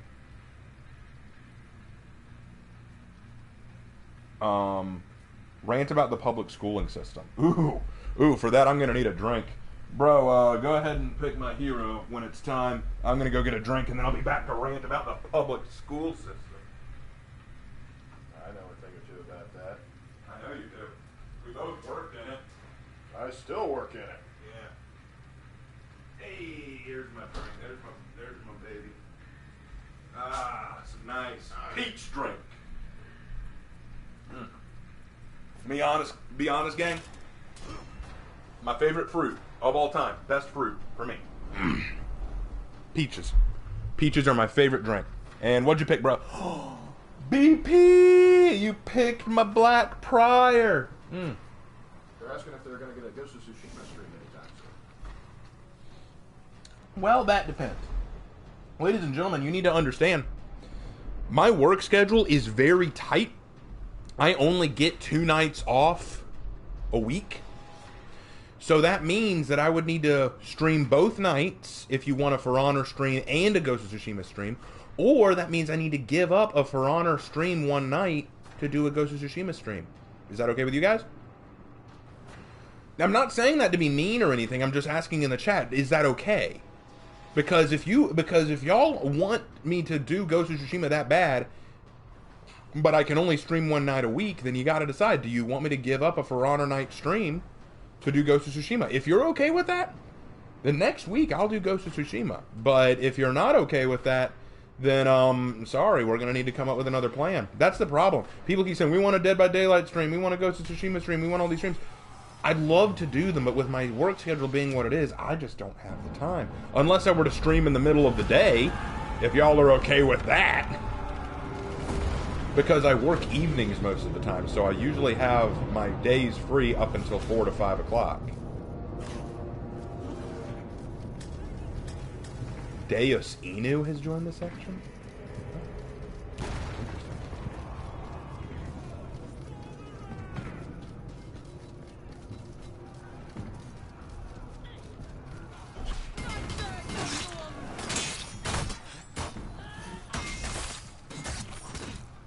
Ah, your guard broke me. Good job.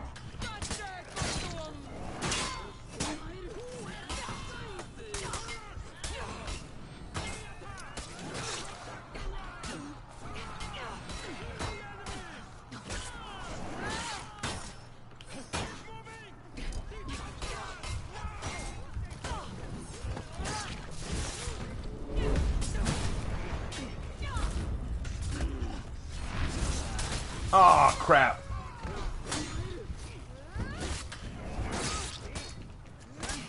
Dang it. Oh well.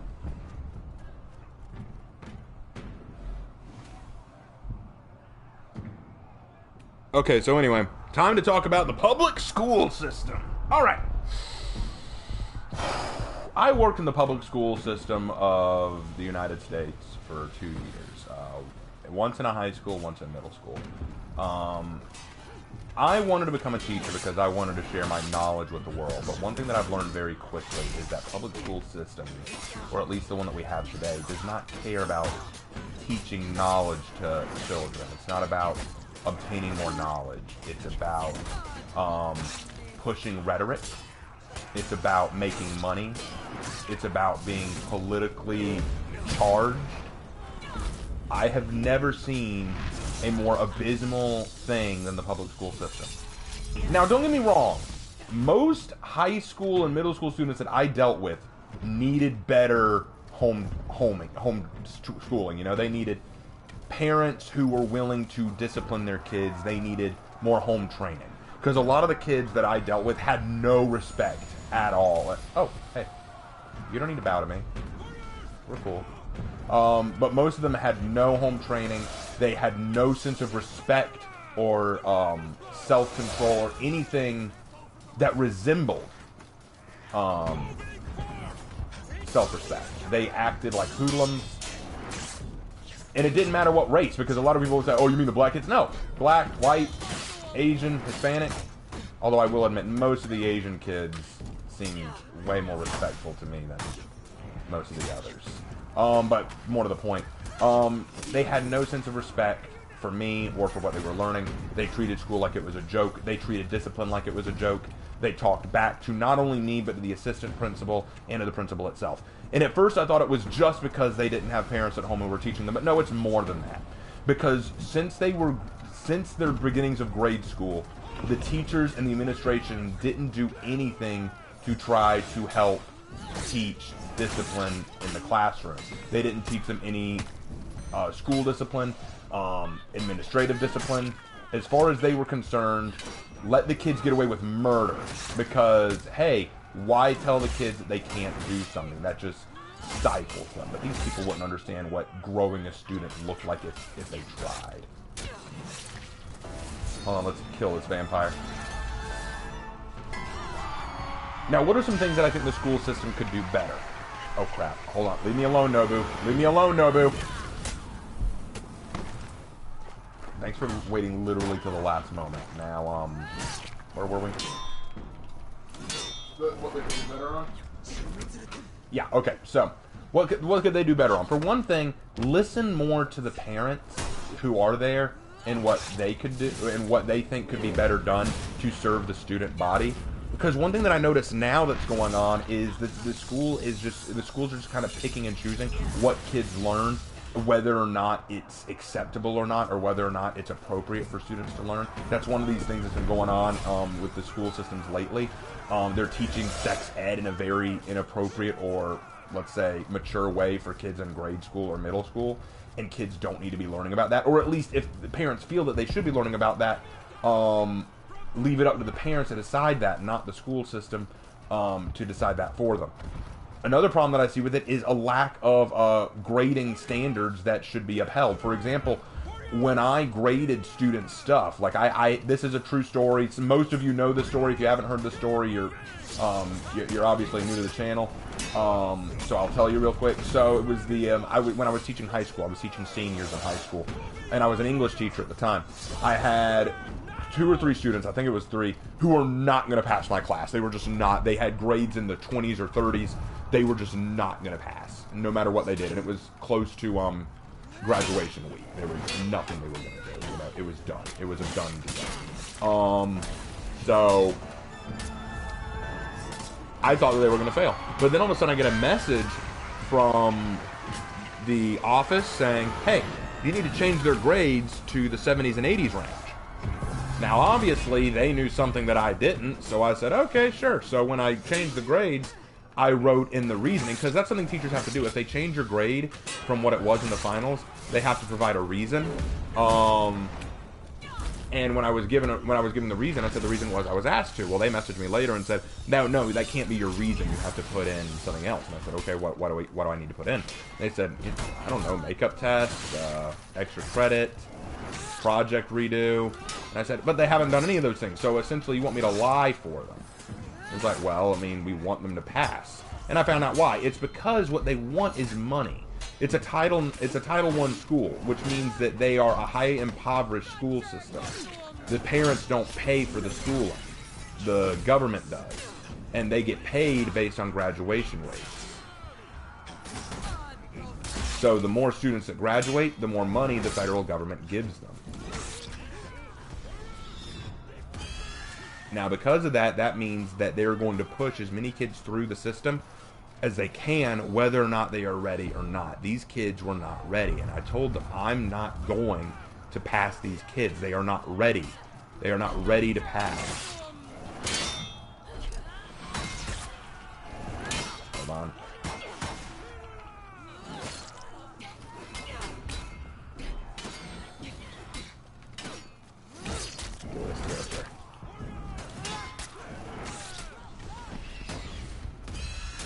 Alright, anyway. So I said I'm not going to pass them. And they said, well, if you're not going to be a team player, you don't need to be on the team.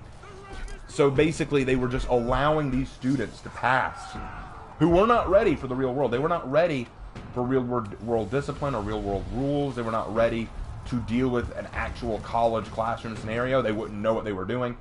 But they were just going to push them through anyway because we need more money. That doesn't care about the students. That doesn't care about progress. That doesn't care about increasing their knowledge. It was abysmal. And then when I was teaching the middle school level, I was teaching 8th graders. I was certified high school. I shouldn't be teaching 8th graders. I should be teaching high schoolers. But they said, oh no, they're 8th graders going on to be high schoolers, so, you know, you'll just be preparing them for that. Well, you know what? Most of these 8th graders couldn't read run, spot, run. Most of these 8th graders didn't know how to read jack. So what was I supposed to teach them in terms of English? And in terms of history, don't even get me started. Most of them couldn't even tell you they couldn't even tell you who George Washington was, let alone what war he fought in. And so it's just all become a joke. It's all become one massive joke. Sorry, that was my timer. I felt so horrible for the kids because this is all a government ploy. It's a way for them to get money. They don't care about enriching students' lives. They don't care about making students' lives better or building the future. They cared about lining pockets.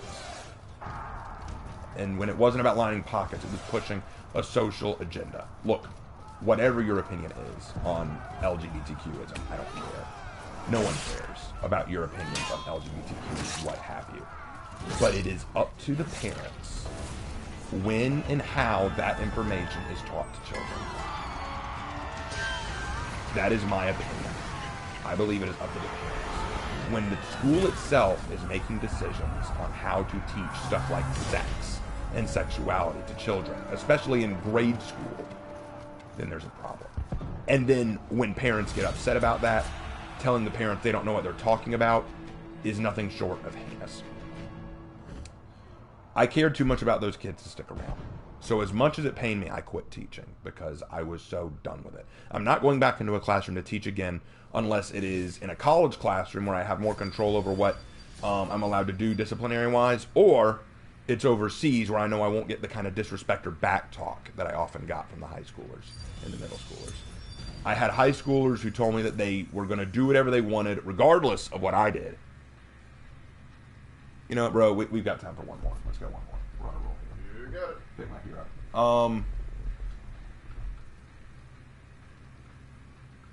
I know that I've been ranting about this a while, but I want to make this very clear. There should never, and this is my opinion, you can disagree if you want, but there should never have been a Department of Education in the federal government. Education should be a states' rights thing. It should be levied at the state level. Because when you let the federal government step in and teach kids how to do things and decide what is teaching our kids, it doesn't work. Kids today don't respect not just their parents, but themselves. They do drugs and alcohol and play around with concepts and ideals that they don't understand and don't know how to understand because they're being taught facts, not how to learn. That's the thing that gets me the most. You're not teaching kids how to learn. Don't just teach me that 2 + 2 = 4. Why does 2 + 2 = 4? Don't just teach me that water and oil don't mix. Why don't they mix? Figure out how to understand these things. And I think that's one of the problems we have with history. Are you going to pick a hero? I'm sorry. Focus on something else. I'm thinking. Yeah. You got 4 seconds. I got it. Don't worry. Griffin. Okay. Why not Mr. Monkey? I don't know, bro. You could have picked Shaolin. No, But you were focused on something else. But he was no, that is Master Monkey. Remember, he goes monkey. Is Griffin not the monkey? Well, I think my audience wanted you to pick someone other than Griffin. But whatever. They didn't get the choice. I did. It's true. But yeah, we're not teaching kids how to learn, and I think that's the big issue. We should be teaching kids how to learn things, and I think that's one of the problems we have with teaching history these days. Kids are taught aspects of history, like, for example, the whole slavery discussion. We are taught that slavery happened, and it was heinous. Yes, it was. Why did it happen? What led to it? What were the steps that led to it? Was it just black people enslaved? Is it just in the United States that they were enslaved? No. What led to slavery? Were other countries participating in it? Were white people, Asian people, and Hispanic people enslaved in certain countries and at certain times in history? Did slavery have its place at a certain point in time? Was there a reason behind it? Why did we get rid of it? Who got rid of it? For what purpose did they get rid of it? Was it simply because it was the right thing to do, or were there other causes? There are lots of things we need to understand about the world and about history. And we can't until we learn how to understand them. How do you study history? How do you study math? How do you study science? How do you study English? We're not teaching kids how to understand these things. We're just saying, here, go read Edgar Allan Poe. Now understand the themes. Congratulations, you graduated. Don't just teach me the themes of Edgar Allan Poe's The Raven. How do I come across the theme? Don't just teach me what a metaphor is. How do I recognize a metaphor? And why do I need to know what a metaphor is in writing?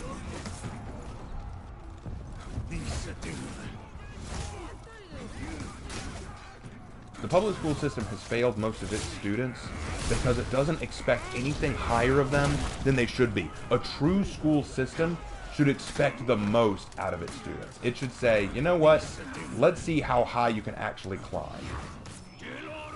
Here's some new information. Here's how to understand that information.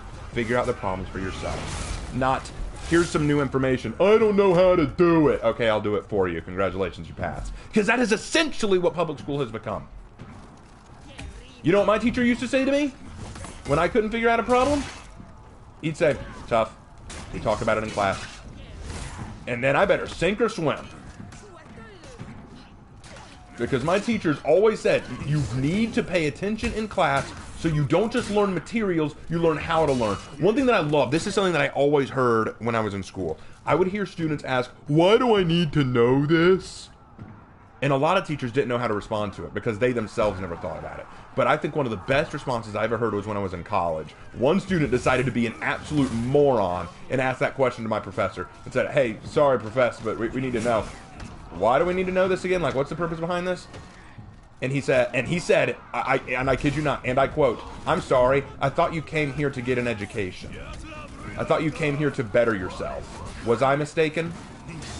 You need to learn this because through learning this, you will better yourself and become a stronger, more educated person. But I guess that's not important to you. Get out of my class.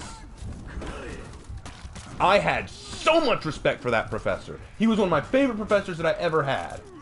Dr. Hamelman, if you're watching this, know that I still remember you.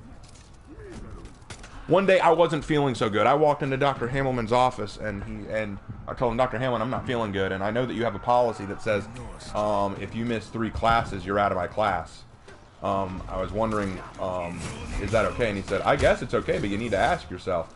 We're talking about, this isn't just about you missing class and getting penalized. It's not just about that. We're going to be talking about some important stuff today in class. It's going to be very relevant to you as a writer. You need to ask yourself, can you afford to miss that? And it hit me so much what he just said there. I was only thinking about it in terms of, oh no, I don't want to get in trouble for missing class. But I wasn't thinking about the knowledge I was missing out on, the opportunities I was missing out on.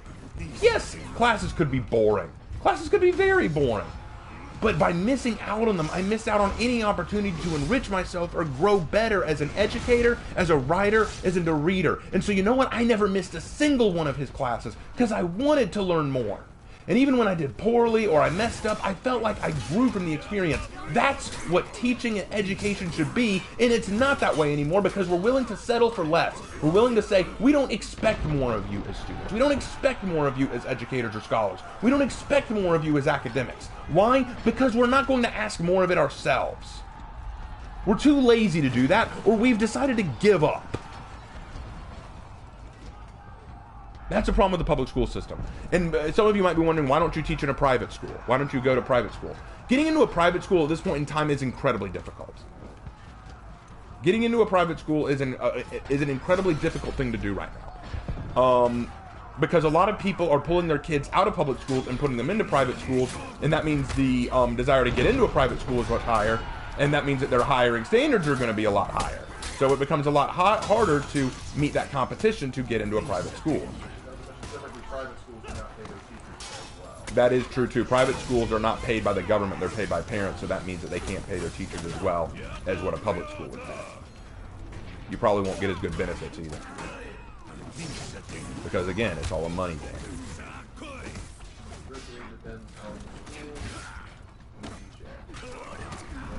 Generally, they do have a higher vetting process. To me, learning should always, it shouldn't be about whether or not it's boring. And don't get me wrong, for a lot, I know that a lot of my audience are still in school, probably high school and middle school too. And I get you, okay? I get it. High school and middle school can be incredibly boring. I believe that. I know that. I taught it. I lived it. It can be incredibly boring material. It can be. I understand that. And there are going to be moments where you ask yourself, hey, why do I need to know this? Well, here's my response to that. It may not be something you will ever use specifically in your lifetime. You will probably never have to learn or know Edgar Allan Poe for any reason other than, oh, hey, I know that. But by learning and understanding how to recognize the themes in Edgar Allan Poe, how to understand the metaphors he used, how to understand the idea of Gothic literature and why Edgar Allan Poe is the best Gothic literature writer, it will improve you not only as writers yourselves, but as artists. You'll be able to recognize new understandings of literacy. It's not about how boring it is, because I get it's boring, but if you can look past that for just a second, you'll discover a whole new world of understanding. And soon you'll be able to write your own things that people will talk about in classrooms. You'll be the next Edgar Allan Poe. I'm not saying that all of you will, but that's the ideal. But you can't get there until you learn how to be Edgar Allan Poe. And that takes learning who he is. You can't leave your mark on history until you understand what goes into making history.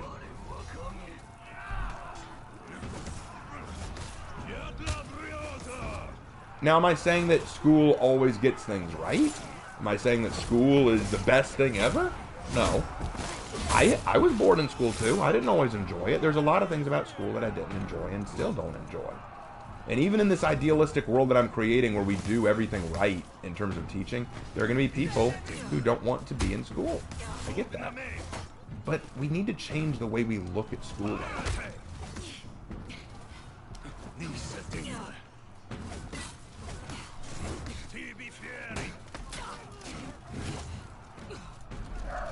I need a drink. Hold on. I haven't read chat in a while. What's it look like, bro? Let's see. So far, they're following along pretty good. They say your professor is based. Professor Hamelman, Dr. Hamelman as it were, was one of the best teachers I ever had. He changed my whole understanding of the literary world.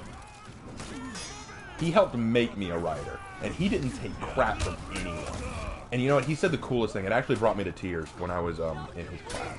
Our final exam wasn't even really an exam. Yeah, we had to answer a few questions, but what he did was he called us all into his office one at a time to have private conversations with us, just to sort of ask us what we learned from his class, what we took from his class, how we want to use it later in our life. And I came in and I sat down with him, and he said, Corbett, well, Raven, he said, you understand this stuff more than most people. You've been very diligent in this class. You've worked very hard. I don't give perfect scores. I've never given a 100 because by giving a 100, I imply perfection, and no one's perfect. Not even me. I'm not perfect. So I never give 100s because we always have room to grow. But if I could give a 100, I would give you one because you have done exceptionally well in this class. You passed my exam. Get out of here. And then after that, we still kept in touch. In fact, on the second day of my teaching under him, I was walking out of the university to go back to my car. And I was walking by myself. I had my headphones in, you know, just listening to music while it was going. And while I was doing that, coming up behind me, I heard there was this bicycle, and I spun around. I took out my earphones, and here comes Dr. Hamelman riding down on his bicycle. And he said, hey, you on your way home? And I said, yeah. And he said, excellent, excellent. Great job today in class. Look forward to seeing you tomorrow for more. You're going to like what we talk about. And I asked him, I said, Professor, how do you think I'm going to do well? And he said, that is entirely up to you. But I think you've got what it takes. It meant the world to me, and he believed in me. And I haven't talked to him in months now. I really need to get back in touch with him. He was more than a professor. He became a friend after a while. And I hope one day that you guys have teachers or professors who are that way for you. I know that when I taught high school, I had some students who thought the world of me too. And that's what every teacher wants. We want to have that connection to our students. We want to have a student who we can connect to and reach out to.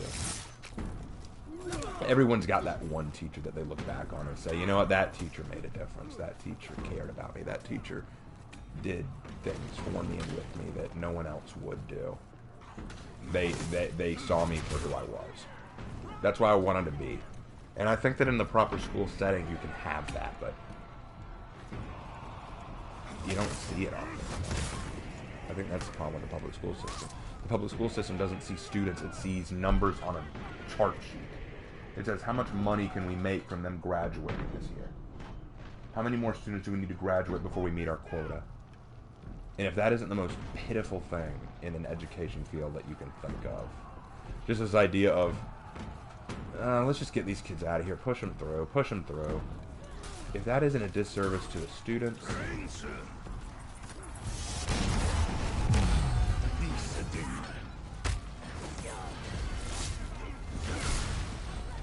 anyway, I'm done ranting about that. Rant over. Rant over.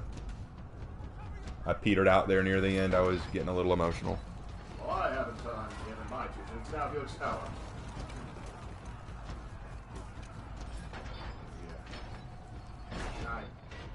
Anyway, I haven't checked the chat. Everything's still good? Yeah, I'll check. Let's see.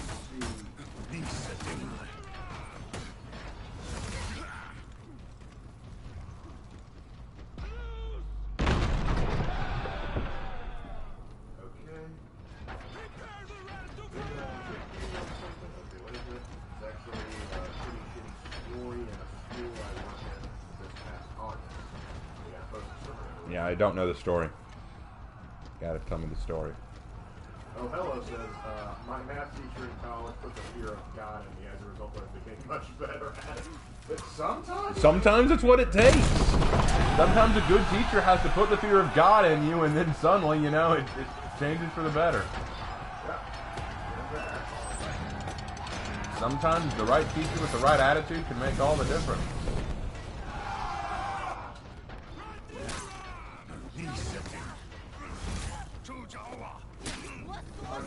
The guy that has the story, I'll read it. I'll read it later.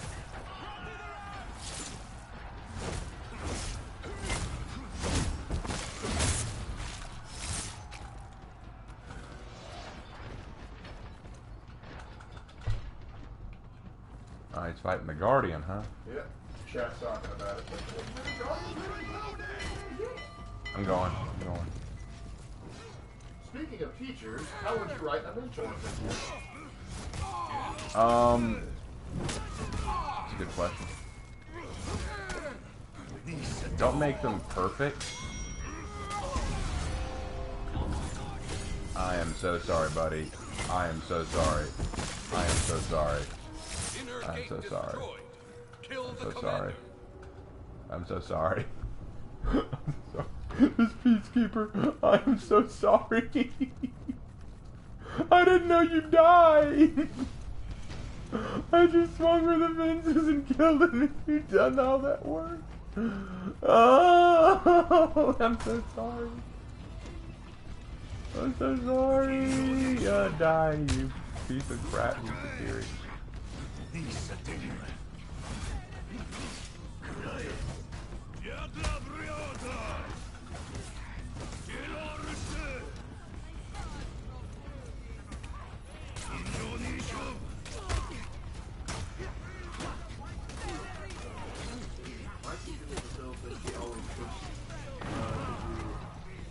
No matter what, and above all, she always believed in me and would always chat before class. She was amazing. Totally didn't have a crush on her. Oh, I think we've all at some point had a crush on our teachers. I had a crush on one of my teachers when I was in grade school. I won't say who. Actually, I'll let the second count. She was technically an undergrad. She was technically a grad student.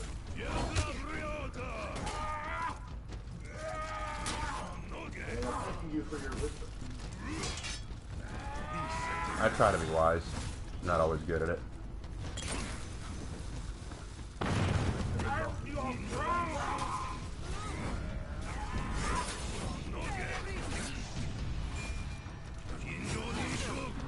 Where's the rest of my team?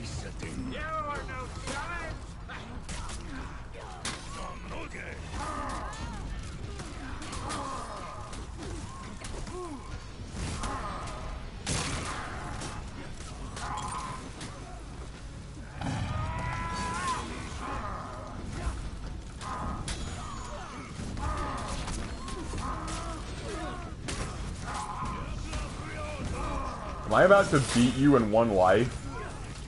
Hey! I've never fought the commander without dying once. I don't remember remember him. If I have, I don't remember him. But anyway, that went well. 28 takedowns. That's what I'm talking about. But then again, I was playing Griffin. What do we expect to happen? Master Monkey.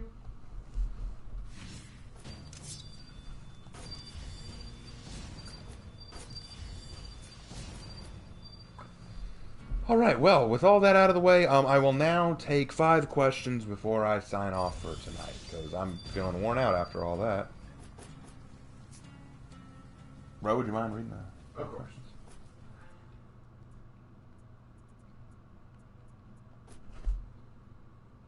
Okay, this isn't a question, but it's interesting to say. Raven, I love learning things. I'm interested in it. I love literature and art, and I will take imagery and run with it and try and draw a description to the best of my ability. I will get bored, but I will definitely try. Hey, keep up the good work. Keep up the good work, man. Keep trying. Don't stop. Keep it up.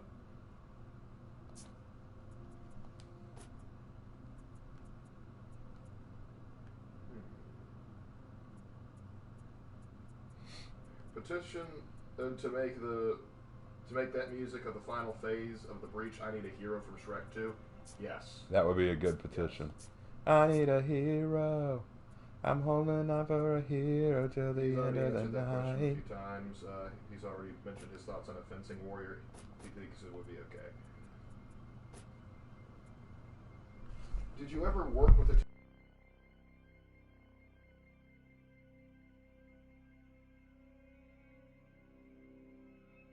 Unplugged for a second there. Bro, can you repeat the question? Have you ever worked with a teacher you personally disliked? Have I ever worked with a teacher I personally disliked? Yes, I've worked with several. There have been several teachers who I thought were absolutely garbage at their job, and that totally babied the students more than they did teach them anything. So yes, I have had those. Good Lord, have I had those. Not a story for now. To go into that story would be to be here way too long. I have no interest in that. Okay.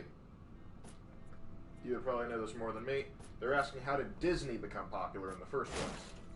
Disney became popular because Walt Disney, the creator of Disney Company, really had a heart for families and kids, and he took off sharing stories, time-beloved stories like Snow White and others with kids. That's what made it popular. You know, Mickey Mouse was popular. He told very fun kids' entertainment. Snow White attracted the general audiences, though, because it wasn't just kids' animation. It was also beautiful art. It was the first color cartoon ever made. It was revolutionary. And people loved it. People flocked from all over to see it. And then more came, like, you know, with Pinocchio and Cinderella and all these others, Dumbo. It was growing because Disney became popular because it appealed to a mass audience and told timeless stories with grounded identities. Like, many people don't remember this. Did you know that in Snow White, there's actually a scene where before she goes to bed, Snow White prays to God? She's kneeling at her bed praying. She prays for the dwarves. She prays that she'll find love. And she prays that Grumpy will like her. Praying before you go to bed. That's an old tradition that many families don't do anymore. But it told family values that many people could respect and appreciate. Yeah, I'm getting that for her.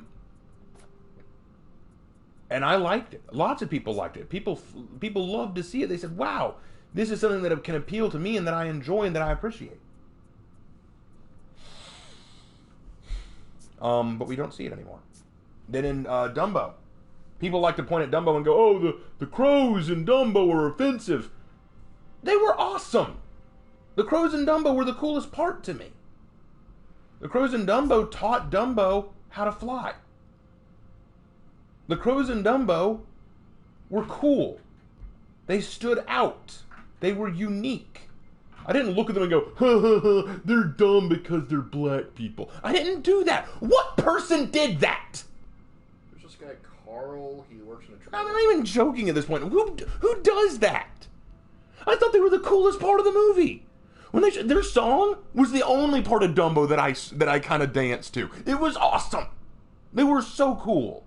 But you know what else? The other thing I really liked about it, they made fun of Dumbo at first because of how goofy he looked. But then the rat, whatever his name was, I forget it now. Templeton, I think. No, that's not it. That's not it. Whatever it was. Whatever his name was. He ridicules them by saying, how dare you make fun of him? You have no idea what he's been through, and lays out all the stuff he's been through, and all the crows feel guilty because they got it. They've probably been through the same thing. They're crows. They're chased away from everywhere. They're not allowed in the cornfields. They're not allowed in the crops. They're hated. And you know what? That could have been a very good allegory to what black people went through at that time period in the 20s and 30s. That could have been a very good connection to what black people went through. A very good analogy.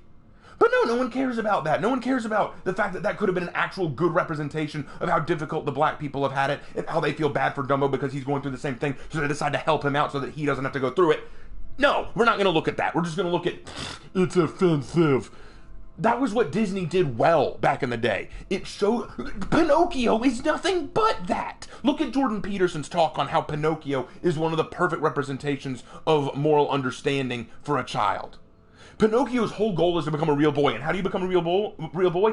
By being honest, by being good at heart, and by being selfless. What else are those but the ideals of being a functioning human being? Disney doesn't care about that anymore. And now they forgot what made them popular and beloved in the first place. I don't know when it started. I don't know what movie I could point to and say, that's the downfall. But whatever the case, there came a point where Disney became less about making timeless, meaningful stories and more about saying, how much money can we squeeze out of you people?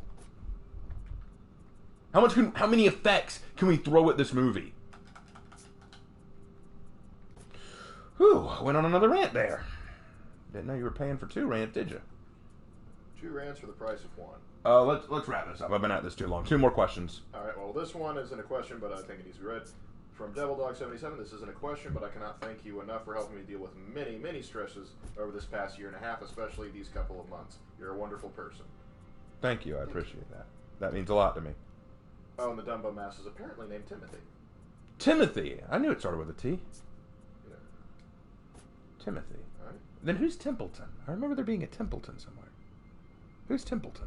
Oh, he was the rat from Charlotte's Web. That's right. That's who Templeton was. Another good story, believe it or not. Okay, that's all the characters, so let's do one more question and then we'll call it. Let's see. Already answered that one.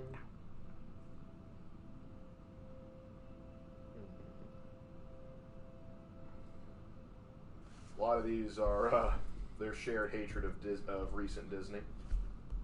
Well, I want to make it clear, I loved what Disney was. I think I loved Disney for a long time, all the way up till, I think, Princess and the Frog. Because that's the last really genuinely good Disney movie I really liked. After that, I can't think of many that really jumped out at me. I can't think of any that I were like, oh, wow, this is so good. Maybe Souls was okay, but other than that, I can't think of any really great, groundbreaking Disney movies that I really liked. All right, say, rating the new executions. Oh yeah, I did promise to do that. Okay, let's grade these new executions real quick. Okay, so let's go to Berserker and grade this execution first. Okay, so the Huntress's Prey. Let's grade this. Then this will be the last thing I do. Okay, so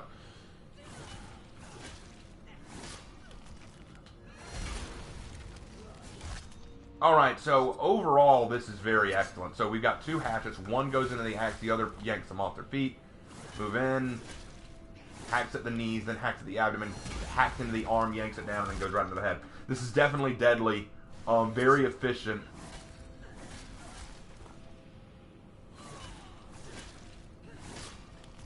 If you ask me, I think it's too much energy for a simpler job, but we're going for a savageness here. I'm going to give it a 9 out of 10.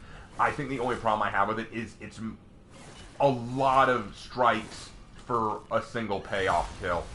For example, when the axe hits the first leg, that could have been when you tripped them up. Like, you could have tripped them right there. You didn't need to strike the leg a second time. Then you strike the knees twice. It's like the axes are climbing up the body, which is fine. That's brutal, but it's unnecessary. So it's a 9 out of 10. I still like it. This is a really cool execution. So definitely really cool. So that's a 9 out of 10 for me. And then Hitakiri had the other one. Off the hook.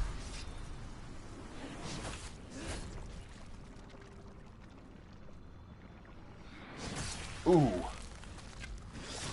Okay, so let's break this one down. So it's a hack through the shoulder into the chest. I feel like that could actually go into the heart right there, which would have been an instant kill. But he's still moving, so must have missed the heart. Goes into the abdomen just under the heart, then uses that to lift them onto a hook. It's really hard to grade this one because, I mean, it's obviously a little bit science fiction when he disappears on the hook and turns to ash. But as soon as she hacked through the shoulder and into the heart, that would have probably killed. That would have been an instant kill right there. Then yanks them down. They're crawling. They're trying to get away, begging for mercy. Stabs into the stomach and then lifts them onto a meat hook. Once they're onto the meat hook, it's basically a matter of time until they die. They're going to bleed out. Gravity is going to bring the hook up into their ribs and start breaking all of the ribs as it climbs up their body and eventually catches on the collarbone. The collarbone's eventually going to break over time. Their bodies, by that point, they'll be dead. The pain alone would have put them in shock, and then they would probably die from blood loss. So honestly, this is death. This is death on an unimaginable scale. I give this a 10 out of 10. It's efficiently brutal, very savage, very fitting for a Dead by Daylight killer like Hitakiri. So yeah, that's going to be my 2 cents on that. Okay. Well, with that out of the way, guys, thank you so much for watching this stream. It went way longer than I expected to. But we had some really good moments tonight. We had a lot of fun. We got to try out the new game mode, which I absolutely love. It's a fantastic game mode. I like it more than the Jormungandr event, actually. It's so much fun. It's so crazy, but it's very entertaining. We got to do some Dominion, and we had a great win where I talk about my thoughts on the toxic part of the community and how you should treat them, and then ended up winning in that same match. Like, that was it, coming back from behind. That was so awesome. It was like proving my point, and God was with me that time. Had a lot of fun with that. Got to do 2 breach matches. Went on a long talk about the public school system, which I didn't expect to talk about tonight, and went on a final rant about Disney. Who knew? Y'all got a lot out of me tonight, didn't you? Well, anyway, guys, thank you so much for watching. My new schedule will come out tomorrow night, so I will look at that, and we will decide on another day to do a stream. If y'all want me to do a Ghost of Tsushima stream next week instead of a For Honor stream, let me know in the comments down below or on Discord if you follow me on Discord. Or if you want me to do both and do 2 streams a week, then you got to let me know, and I would really appreciate donations in those streams. I'm not going to beg for them, but doing a lot of that is going to wear me out. I would really appreciate some compensation. There are other ways to do it too. Hit up the Teespring store where you can buy merchandise and get some cool stuff. There's going to be some new stuff coming there soon. Hope y'all enjoy that. There's going to be a Halloween-themed shirt coming in a little bit. I'm going to try to get that up sometime this week. Thank you guys so much for watching. This is looking like a great game mode, a great event. This is a lot of fun. Please subscribe if you haven't already. Leave a like, leave a comment down below if you're watching this later. And if you're watching this later, I hope you enjoyed. And as for all of you, take care, and I will see you in my next video. See you later.